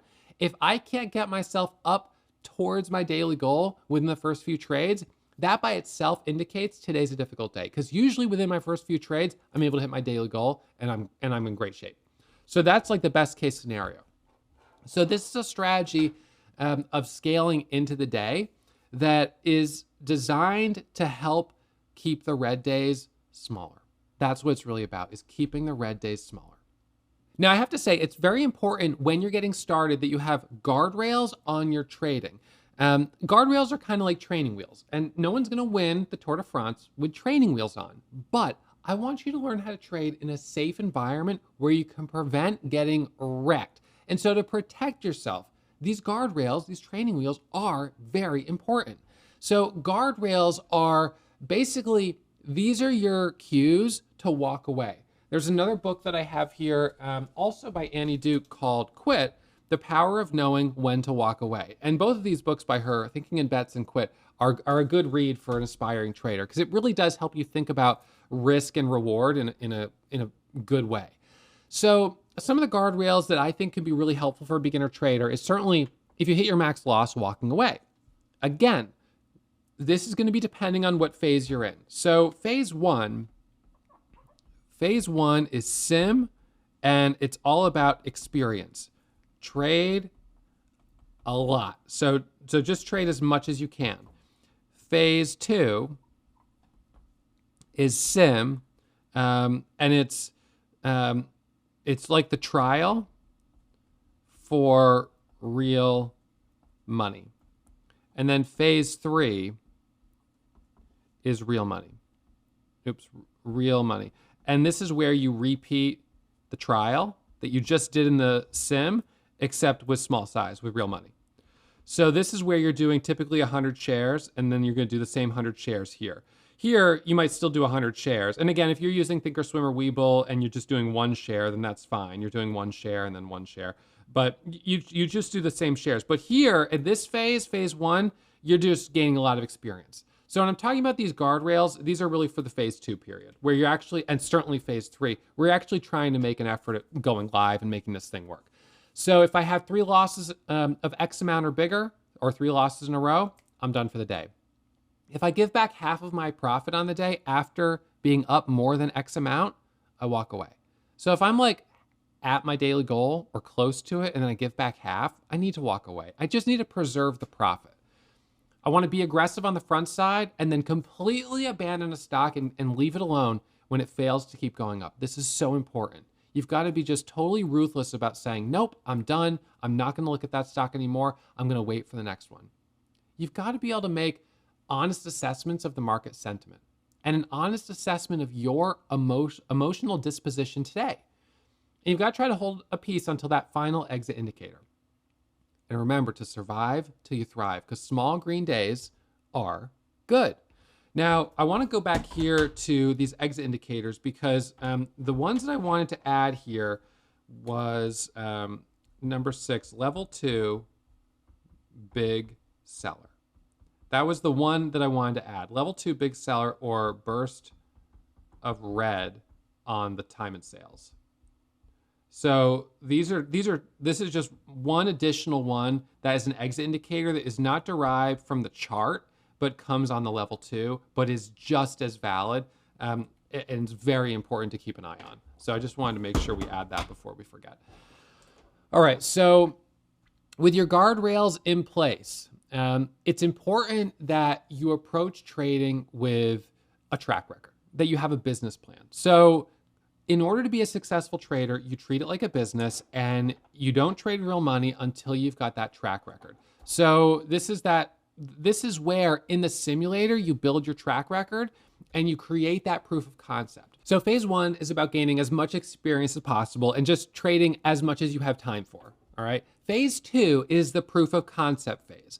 So in phase 2, this is what I'll have you do. I want you to take 1 trade a day for 10 days. And the goal is that by focusing on just taking 1 trade a day, you're gonna focus on the highest quality setup. Remember, we're going back to the beginning of that positive feedback loop, which started with what? Accuracy, right? So focus on the best setup, high accuracy. I want to see that in turn create a good profit loss ratio and create nice calendar of consistency. So over those 10 trades, those 10 days, what I would want to see is that you're green on at least 5 out of 5 of them, 5 out of 10 of them. Now, ideally, you could be higher, like 6 or 7, but 5 is okay as long as you've got a good profit loss ratio where your losers are small and your winners are bigger. You'll be profitable. I would then look at your metrics at what? Total profitability, your average winners, your average losers, and your, and your accuracy, sorry. So, and your accuracy. These are the key metrics I would look at on those 10 trades. And then we could also get dialed in on the actual price of the stocks you're trading, time of day, and things like that. So the reason to focus on 1 trade a day for these first 10 days is because so many beginner traders, when they go live, they end up having a loss and then over trading. And I want to prevent that from happening. So we prevent it from happening by only allowing you to take 1 trade a day. And so you do this phase 2, and this is all in the simulator, taking 1 trade a day. The positive result, 6 winners or more, that's great. Accuracy 60%, net profit from those 10 trades, good profit loss ratio. A negative result would be, 4 or 5. I mean, again, like I said, a negative profit loss ratio is going to be a problem. That's the biggest one. Lower accuracy, not ideal. And if you're net negative, then clearly what you're doing is not working. So if you have a good result on phase 2, proof of concept, you have 10 days where you create a 10-day streak, you have net profit over those 10 days, then you go into phase 3. These are students who sent me their calendar of doing the phase 1 one trade a day challenge. And this is what I want to see. You don't have to trade every day, but I want to see you try to get 10 trades. And if you have a couple red days, that's okay. But I want generally to see that you're pretty consistent. So some traders who trade a little bit less, that's okay. You want to try to find at least one trade a day. This is good. This person did take a little bit of, artistic license and traded 2 trades, 3 trades, a little bit more frequently, which this student was a little bit more disciplined with 1 trade a day for most days. So this is generally what I would want to see, a calendar like this. 10 days, and if you do it for 20 days, that's fine too. That would be a full month. There's five trade days in a week, so 20 trade days in a month. You could do it for at least 2 weeks, but for a month is fine. And prove that you know what you're doing, that you can produce good metrics. If you can do this, it's time to transition to real money. And phase 3 is just repeating phase 2, except with real money. You do the same share size, you do the same type of setups, you change nothing. You make the transition as seamless as possible. You almost try to trick yourself as if you haven't done anything differently. You just stay exactly focused on what you've been doing. If you do that successfully for 10 days, now you are ready to begin scaling up. So, step 9, when to scale up. If you've been following this trading plan, you've gone through phase 1, phase 2, phase 3, then you're trading with real money now. You're at a place where you're like building confidence, you're feeling good, you've done it with 100 shares, now you're going to 150. You do that for 10 days. You go to 200. You do that for 10 days. You go to 250. You go to 300. And there will be a point where you'll have to make a decision of, do I keep increasing share size, or do I stay at this share size and now go to 2 trades a day? And I go to 3 trades a day. And so there's different ways that you can slice it. My feeling is that because it's such a slippery slope from taking 1 trade a day to suddenly taking 20 trades on a red day and just spiraling, it's better to build that early track record of consistency with 1 trade a day. And here's the way I would do it. I would trade 1 trade a day. So 1 trade a day, slowly. You start here with 100 shares, then eventually you go to 200, you go to 300, you get to 600, you get to 1,000, you get to 2,000. So you start getting a little bit more profit. But at some point in here, you are going to have a little bit of a red streak. You're going to have some losses. And so when you have that first loss period and then you recover from it and you make new highs, that loss and recovery is such a pivotal moment. That's when you know that you've got it. All you have to do now is stay focused. You've proven that you can go through a drawdown and recover. And here's the thing, when you go through this drawdown, you know what's different between you right here and every other beginner trader who goes through a drawdown? You have a track record of consistency. You have it that began in the sim, and that was what gave you the confidence to go live with real money in the first place. So if you went live with real money and you struggled, you would look at your track record and you say, well, I am making money in the sim. I do know what I'm doing.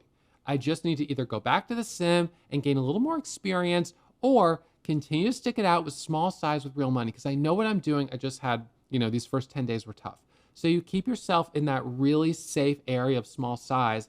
Once you prove consistency, you slowly scale up, because when you have a loss, the first thing we ask ourselves is, was all of that just beginner's luck? What's going to happen next for me? And so when you realize that I can have a loss and then I can recover, then that's when you know you've really got it. So then from that point, increasing to 2 trades a day, and then increasing next to 3 trades a day. So I would cap yourself at 2 trades a day for a stretch, and it could be weeks or it could be months based on your comfort level. And then I would cap yourself at 3 trades a day for a stretch. And then once you've again gone through a drawdown and a recovery with these quantities, at that point you could take that final guardrail off and go to trading more frequently. But what you have to know is that you will eventually have a day where you succumb to emotion. You overtrade, you get overconfident, you make these mistakes, and you're going to be sitting there with a bigger loss. And so at that first setback, it's important to immediately reduce share size to avoid spiraling. I cut share size usually down to 1/4 of full size after a big loss, and continue trading with that small size until I've recouped 50% of the loss. So that means if I had this rally and then I had a big loss here, cut my share size down to 1/4, and slowly recoup losses until I've made back about half of the loss here, and then I go back to full size. The reason I don't keep trading full size after the loss is because I don't want to have another loss like this. I don't want to make it bigger. So I want to just have it stop right there and go with small size. Because if I go with small size, but I continue to lose, well, at least the loss is smaller before it comes back around. Because it could be that I lost because the market has shifted a little bit and we're going into a colder market. And look, that happens. That's part of trading. There's going to be hot markets, there's going to be cold markets, but you want to learn to ease off the throttle when it's cold and then put the pedal to the metal when it's hot. And that's something beginner traders struggle with. Beginner traders chronically keep their foot on the gas, even when things are slowing down. They dig themselves a big hole, and now they've dug a hole and the market's cold, which means it's going to be hard to recover those losses until it heats up again. And when it does heat up again, they'll make money, but they're recouping the losses from when it cooled off. So the better you can get at getting your foot off that gas really quick, the better off you'll be. And then once you've had these recoveries, those are huge confidence boosters that you know what you're doing and you're on the other side. And you just have to recognize that there is an ebb and a flow. The market has hot cycles and cold cycles. It's easier to be aware of these when you're trading in a community like at Warrior Trading. You can see or hear comments from other traders. You know, when it's cold, you got to reduce your risk. And when it's hot, I like to size up. So I push my comfort zone and my risk tolerance when it's hot to maximize profits, and then I rein it back in when it cools down. And so I'm constantly going through that expansion and then contraction, the expansion, the contraction in my own trading. So now you're at a point where we got to talk about day trading and taxes. Now I know it's not a fun topic, but it's actually pretty interesting here because let me put it to you this way. You could have two traders who make the exact same amount of money in trading profit, but one keeps substantially more money in their pocket because they've implemented some very specific tax planning strategies. And so what's more important, being more profitable or being more tax efficient? Well, if you're more tax efficient, you could actually be net more profitable than someone who made more money in gross profit because you're thinking smarter. So let's work smarter, not harder. So most day traders are overpaying on their taxes due to, number one, paying short-term capital gains tax on all the profits. Number two, by facing higher income due to wash sales disallowed. I'll tell you what that is in a second. Number three, because they're limited to writing off only $3,000 in losses against income. Number four, because profits cannot be used to contribute to retirement accounts. And number five, because they're unable to write off expenses related to trading. This is a problem. So being more profitable versus being more tax efficient. You want to know how to pay zero capital gains taxes on all your trading profits? There are two ways to do it. Now, you might not like the first one. It's move to Puerto Rico. Now, I'm not in Puerto Rico right now. I have been to Puerto Rico.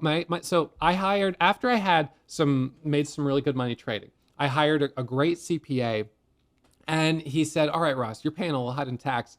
I'm going to throw out some ideas for you. You just tell me where they land. How do you feel about moving to Puerto Rico? And I was like, well, I don't know. It sounds nice. Maybe. I don't know. Tell me more. And he said, Puerto Rico is part of the United States, right? So if you move to Puerto Rico, you're not giving up your U.S. citizenship.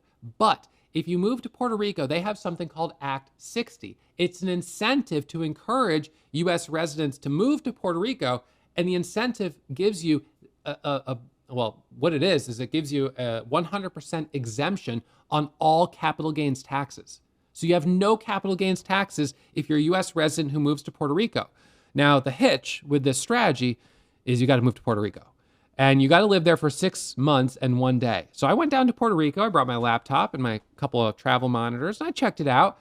And I thought it was okay, but you know, my family is here, my wife's family is here, and we just can't move to Puerto Rico right now. Now, my attorney, my CPA really tried to convince me. He said, Ross, think about how many flights you could purchase. They could fly back and forth all the time with all the money you'd save on taxes. And I said, I know. It does sound, I can't disagree. It sounds like a good idea. In fact, I even pulled up the Dorado Beach real estate listings just to check it out. And I noticed that, oh my goodness, property's expensive down there. $42 million. This is where Jake Paul lives, the guy who fought Mike Tyson. $40 million properties. I mean, this is insane. But there's a lot of very wealthy people that move to Puerto Rico because of the tax incentives. So that's your first option. You might say, Ross, that's not going to work so well for me. All right, I get it. Didn't work for me either. Tax strategy number 2, day trading in a Roth IRA. So if you create a Roth IRA and you trade in it, your profits and distributions are 100% tax-free. You have no income tax on your trading profits or your distributions. The only hitch is you've got to wait till you're 59 and a half years old to take money out of the account. Ooh, that's a tough one too. But there's a couple ways to think about this. So the way I thought about it, I trade in a Roth IRA now. So my profits are 100% tax-free. And I thought that right now, I think I can do that. Now, I've written my book, which of course is a bestseller on Amazon. Do I have a copy of it around here? Anyways, I get royalties from my book. I've got the software at Warrior Trading. I make some money on the software. So I figured I could trade exclusively in a Roth IRA. I could protect that profit. I could let it grow. And I'm okay with not touching it right now. Right now, I'm in a high income bracket. In the future, maybe work slows down. Maybe I decide to retire early and I'm not in a higher income bracket. I could take money out of my Roth IRA. I would pay a penalty and I'd have to pay income tax on it. But if I was at a lower income bracket, maybe I wouldn't mind paying the tax. So that's kind of the way I thought about it. Day trading is one of the few ways that you can rapidly grow a retirement account. It's kind of incredible. So if you set up a Roth IRA, you do have a max annual contribution limit currently of $7,000. And you've got a max income for a direct contribution of under $146,000 if you're a single filer, or $230 for joint filers. Now, when I made my contribution to the Roth IRA, I was above this income level. And so I did what most people do, which is a traditional IRA. And then at any time you can convert a traditional IRA to a Roth IRA. You do the conversion, and from that point forward, you're in a Roth IRA. So the way it works is with traditional IRA versus a Roth. With a traditional IRA, let's say you make, just for example, let's say you make $50,000 salary and you contribute $7,000. So your taxable income would be $43,000 with a traditional IRA because the contribution comes off your total taxable income. So you pay less tax initially. The government is incentivizing you to make this contribution. But then this account grows, $7,000, and then it grows in the future. And when you take money out, you pay income tax on the distributions. With a Roth IRA, you make $50,000. You have $7,000 in contributions. You still pay income tax on the full $50K. All right, so you pay a little more income tax. But the $7,000 now grows tax-free, and the withdrawals, the distributions, are tax-free. So the Roth is the preferred strategy for a retirement account. Okay, so this is the second way to grow an account and have zero capital gains taxes. The brokers that allow day trading in a Roth IRA and also offer settlement margin, which means you can day trade in them as much as you want, as long as you're above $25,000, include Lightspeed Trading, Charles Schwab, and Interactive Brokers. Interactive Brokers is not great for people that like to trade stocks under $5, so I would not recommend them. If you have a Roth IRA that's like $10,000 or lower, you would just trade it as a cash account where you would take as many trades as you could take until you ran out of buying power, and then it would reset and you could trade again the next day. And that would be fine as well. So if you're thinking, well, Ross, for some of you, you might already have other income. You have W-2 wages, or you've got a 1099, you're a freelancer. So if you can keep generating that income and make all of your trading be in a Roth IRA, you're giving yourself a huge gift for the future. I mean, think about it. So for me, I grew this Roth IRA to what was started with $18,000 in contributions. That was 3 contributions of $6,000, which was 3 years of contributions. I have now grown that account literally to over $7 million in trading profits. $7 million. In fact, I've grown it even more than that because I reinvested that money into long-term investing. So that's invested long-term, and that account is growing on the side. So in addition to my trading profits, the long-term is still growing. So it's like, and I'm young. I still have more than 20 years before I can hit 59 and a half years old. So when I get to the age of being able to take that withdrawal, $7 million over the course of 20 years, it could be easily $20 million by that time. So that's kind of incredible because it's going to keep growing compound interest, tax-free, and then continue to trade. So if you're able to do the Roth IRA, I highly encourage it. It's a great way to grow your account. If you need the money for covering your cost of living, which I did when I first started trading. So I get it because I was there too. Then tax strategy number 3 is to use trader tax status and mark-to-market accounting so you can maximize your deductions and allow wash sales. All right. So the IRS code says under topic 429 that if you're an eligible trader in securities, you can deduct all necessary and reasonable expenses related to producing your trading profits. And that would include education costs. So you're a Warrior Pro member, you paid for the cost of your education, boom, you write that off. You go to seminars related to trading, you write that off. You have software subscriptions for scanners, for charts, for whatever, a news feed, something else, you write that off. You buy computers, you have monitors, that's a deduction. You've got your internet connection. I mean, I look around right here, and this whole space, this whole building is my office. So everything related to this building is an office expense for me. So there's the electricity for the building, for this space. There's the heating, the cooling. There's the equipment, cleaning. I mean, everything. If I go to the grocery store and I have to get things for the office, all of that is a deduction. So, you should always consult with a CPA. I'm not a tax attorney. I'm not a CPA. So you should consult a CPA to make sure you're doing it the right way. But there's a huge opportunity to deduct the necessary and reasonable expenses related to producing this income. So it's a no-brainer. In order to be eligible for your trader tax status, you got to meet all the following conditions. You must seek to profit from daily market movements. Done. Your activity must be substantial, but they don't really quantify exactly what that means. You must carry on the activity with continuity and regularity. So my view on this is that if you're trading every single day and you're making an effort of learning this craft and trying to become a trader, that you would be eligible. Again, confirm that with a CPA. Now, while you can write off expenses related to trading, you would continue to face wash sales, and you're continued to be limited to the max of a $3,000 deduction on your capital losses unless you enroll in market-to-market accounting. So let's talk about wash sales. So wash sales originated from investors who would sell entire positions at a loss in December to write off that loss against other gains, and then they would buy back basically the same position in January. The IRS said, no, you can't do that. So if you take a loss on a trade and then buy back a, quote, substantially similar position within 30 days, you're disallowed from writing off the initial loss. Disallowed wash sales have the result of increasing your taxable gain beyond the amount you actually made. So I've known traders who, let's just say, for instance, they made $100,000 in trading profits. They knew that's how much they made. They had $25,000 in their account at the beginning of the year. They have $125,000 at the end of the year. They made $100,000. But then on their 1099, it shows that they made $130,000. And it says under this line that they have $30,000 in wash sales that are disallowed. And so what that means is that they had losses to the tune of $30,000, but they're not allowed to write them off against their gain because they occurred within this 30-day window where they bought back a substantially similar position. So now all of a sudden they're sitting here thinking, are you kidding me?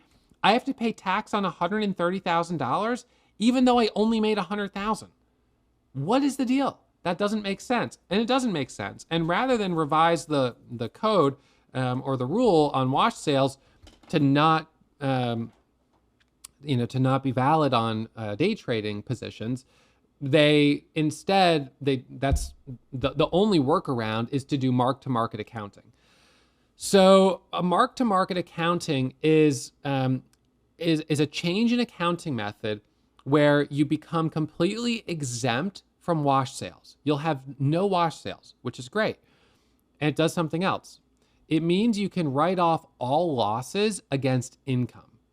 You're no longer limited to a $3,000 capital loss. Now, some of you guys are saying, Ross, I'm at the beginning of my learning curve. I'm not even making money yet. But let me just put it to you this way. So let's say you made $50,000 from a W-2 wage or whatever, other income, doesn't matter. And let's just say this year you did trade and you lost $15,000. So you lost $15,000 trading, and you also spent $5,000 on setup and all that stuff. So how much money did you really make this year? Well, you made 30 grand. right? You've got $30,000 that you earned. But because of the $3,000 max that you can deduct against your losses, you would actually only be able to take $3,000, and you wouldn't be able to take the $5,000 if you hadn't enrolled, if you aren't considered eligible for trader tax status. So that means you would actually pay tax on $47,000, and the remaining $12,000. So you had a $15,000 loss. You could take $3,000 a year for the next, X number of years, and you have to just do $3,000 a year. So what if, let's make the numbers a little bit bigger. Let's say you had a year where you made $200,000 in income from W-2 wages, but you lost $200,000 from trading. It's insane, but it happened. So now you're zero on the year. Well, again, not if you don't have mark-to-market accounting. You'd only be able to write off $3,000 of that loss, even though you lost. Now you got another $197,000 that you can deduct over like the next 30 years. So you're going to pay income tax, even though at the end of the year your net worth is unchanged. You're going to pay more in tax. So mark-to-market accounting is something that traders will do that will exempt them from wash sales, and it allows them to write off the full amount of their loss. So now you're actually able to write off that full $200,000 that you lost. All right. So at least make the loss worth something in offsetting other income. And if you say, well, I don't have other income, then what you end up having is a carry forward loss that you can apply to future income. So you know how Trump didn't have any income tax for like 20 years? It's because that big loss that he had on that casino. He had such a big loss, he was able to carry it forward and offset future income. So this is something that is in the tax code and that people do.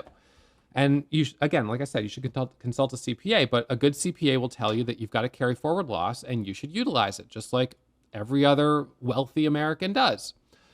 So in order to switch to mark-to-market accounting, you have to file Form 3115 and notify the IRS of your change in accounting method under Section 475F. And you've got to do it there's a deadline of April 15th, the tax due date of that year. So right now, if you're watching this and and it's December, and you didn't already do your mark-to-market accounting for this year, it's too late. You could file it now, and immediately after filing it, what do? You got to notify your broker that you've done a change in accounting method, and they'll change your accounting style on your tax report, so you'll no longer have wash sales. And then all of next year, you're good.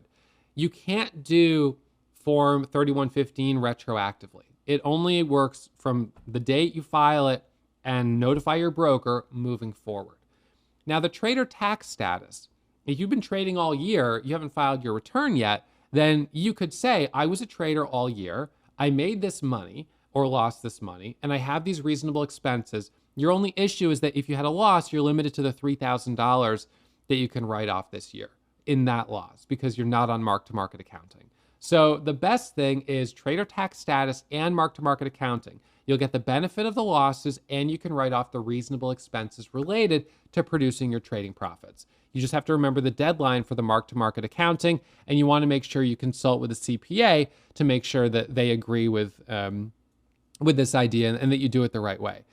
Now, if you want to really take this to the next level, tax strategy number 4 is incorporating your day trading as a business. So this includes the trader tax status. It includes mark-to-market accounting. You've got to do both of those things.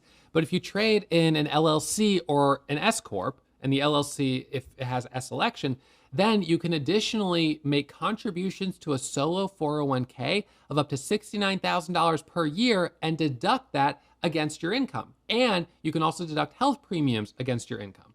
So that's kind of like the ultimate, is creating the LLC or the corporation, which is an S Corp, these are pass-through entities. So it's not double taxation. You pay the tax on your return. You open a bank account, you open a brokerage account, and you open a credit card in the name of the business. You segregate all the expenses related to the business into the business account, and you then do your contributions to a 401k. That gives you retirement savings. Yes, it's deferred tax because a 401k, you'll have the income tax when you take the withdrawals later. But right now, you're in a high income bracket if you're making some money. And so this is kind of the final level. Now, getting to this level, I probably wouldn't do this part unless, I guess 2 things. Unless, number 1, you do have healthcare premiums that you want to deduct, which is possible, health insurance. or you're at a place where you're producing enough profit that you feel like it's worthwhile. The sort of in between is just doing the trader tax status and the mark-to-market accounting, because that works even if you're trading in your personal name. You don't need to be trading in an LLC to itemize your deductions related to trading. You can still put that on your Schedule D, is it? Schedule C, Schedule D.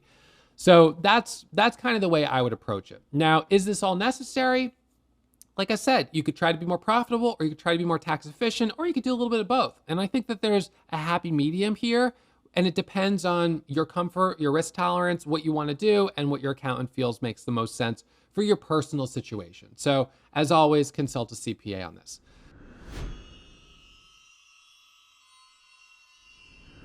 Now, let's talk about some of these beginner mistakes to avoid. I want to tell you that most beginner traders who lose will lose for one of two reasons. The first is because they trade with zero strategy whatsoever. They don't know what they're doing.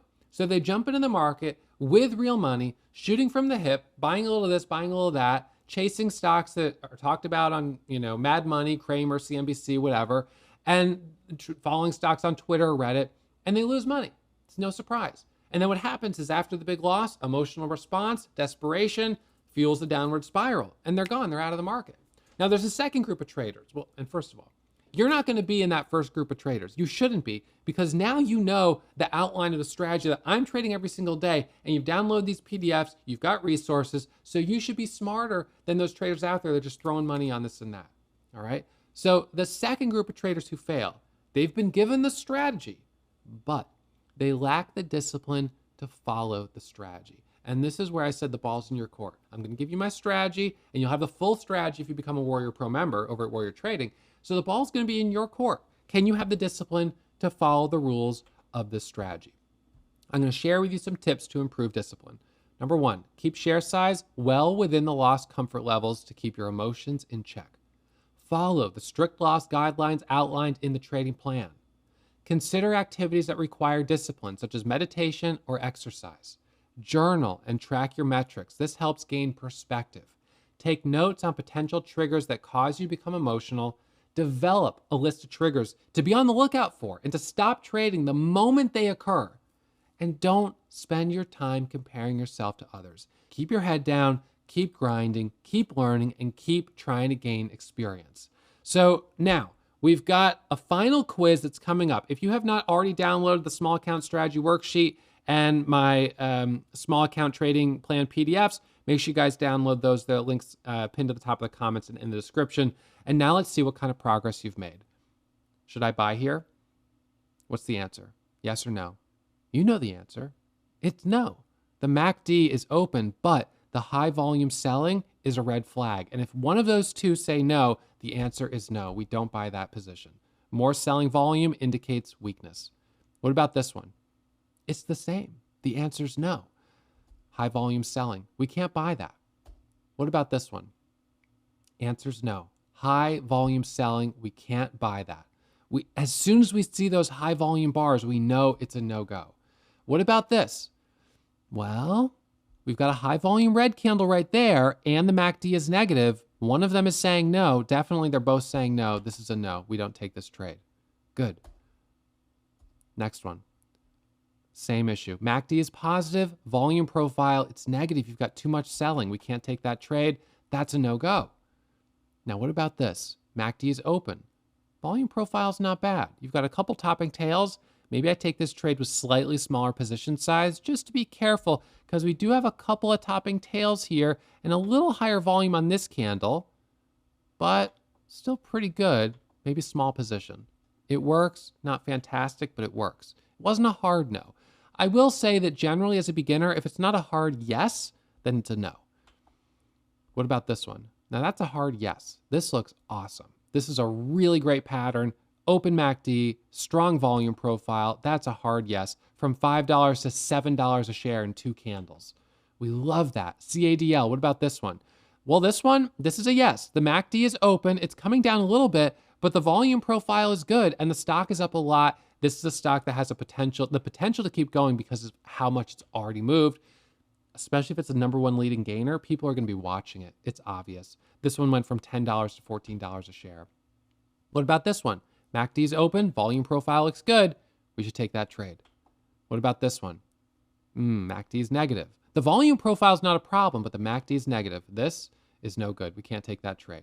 As a beginner trader, something that's great is being able to listen over the shoulder to hear the market commentary of another trader, to hear where they're getting in, where they're getting out, why they like certain setups, what they don't like, because you're able to piggyback on all of their years of educated intuition. And that's exactly what you guys get as a Warrior Pro member. I stream while I'm trading every single day, but it's only for members that are part of my course, for students. I want you to understand that my stream is an interactive classroom. It's an opportunity where I'm putting my strategies on display where you can learn from me. It's not designed for you just blindly follow me. That's not the goal. The goal is for you to learn the strategy so you can become an independent trader. That is what success looks like. Now, if you want to take the leap and do a 2-week trial, I'll put a link. I'll pin it to the top of the comments. I'll also link it in the description where you can check out that 2-week trial. You can watch over my shoulder. You can use the scanners, use the software, use the charts, the news feed, be in the chat room. You can start going through some of the classes that are part of my curriculum and see whether or not this is the right fit for you. I think the best way to learn this language of the financial markets is to fully immerse yourself in a community that speaks the language, and you'll find that here at Warrior Trading. So I want to thank you guys for tuning in. If you enjoyed this episode and you got value out of it, I hope you hit that thumbs up. I hope you're subscribed to the channel. And I'll remind you again, as always, trading is risky. My results are not typical. I've been doing this for a long time. So there's no guarantee that you'll find success, whether you trade with me or you learn on your own. So I encourage you to take it slow and always practice in a simulator before you put real money on the line. Thanks again for tuning in. I'll see you for the next episode real soon.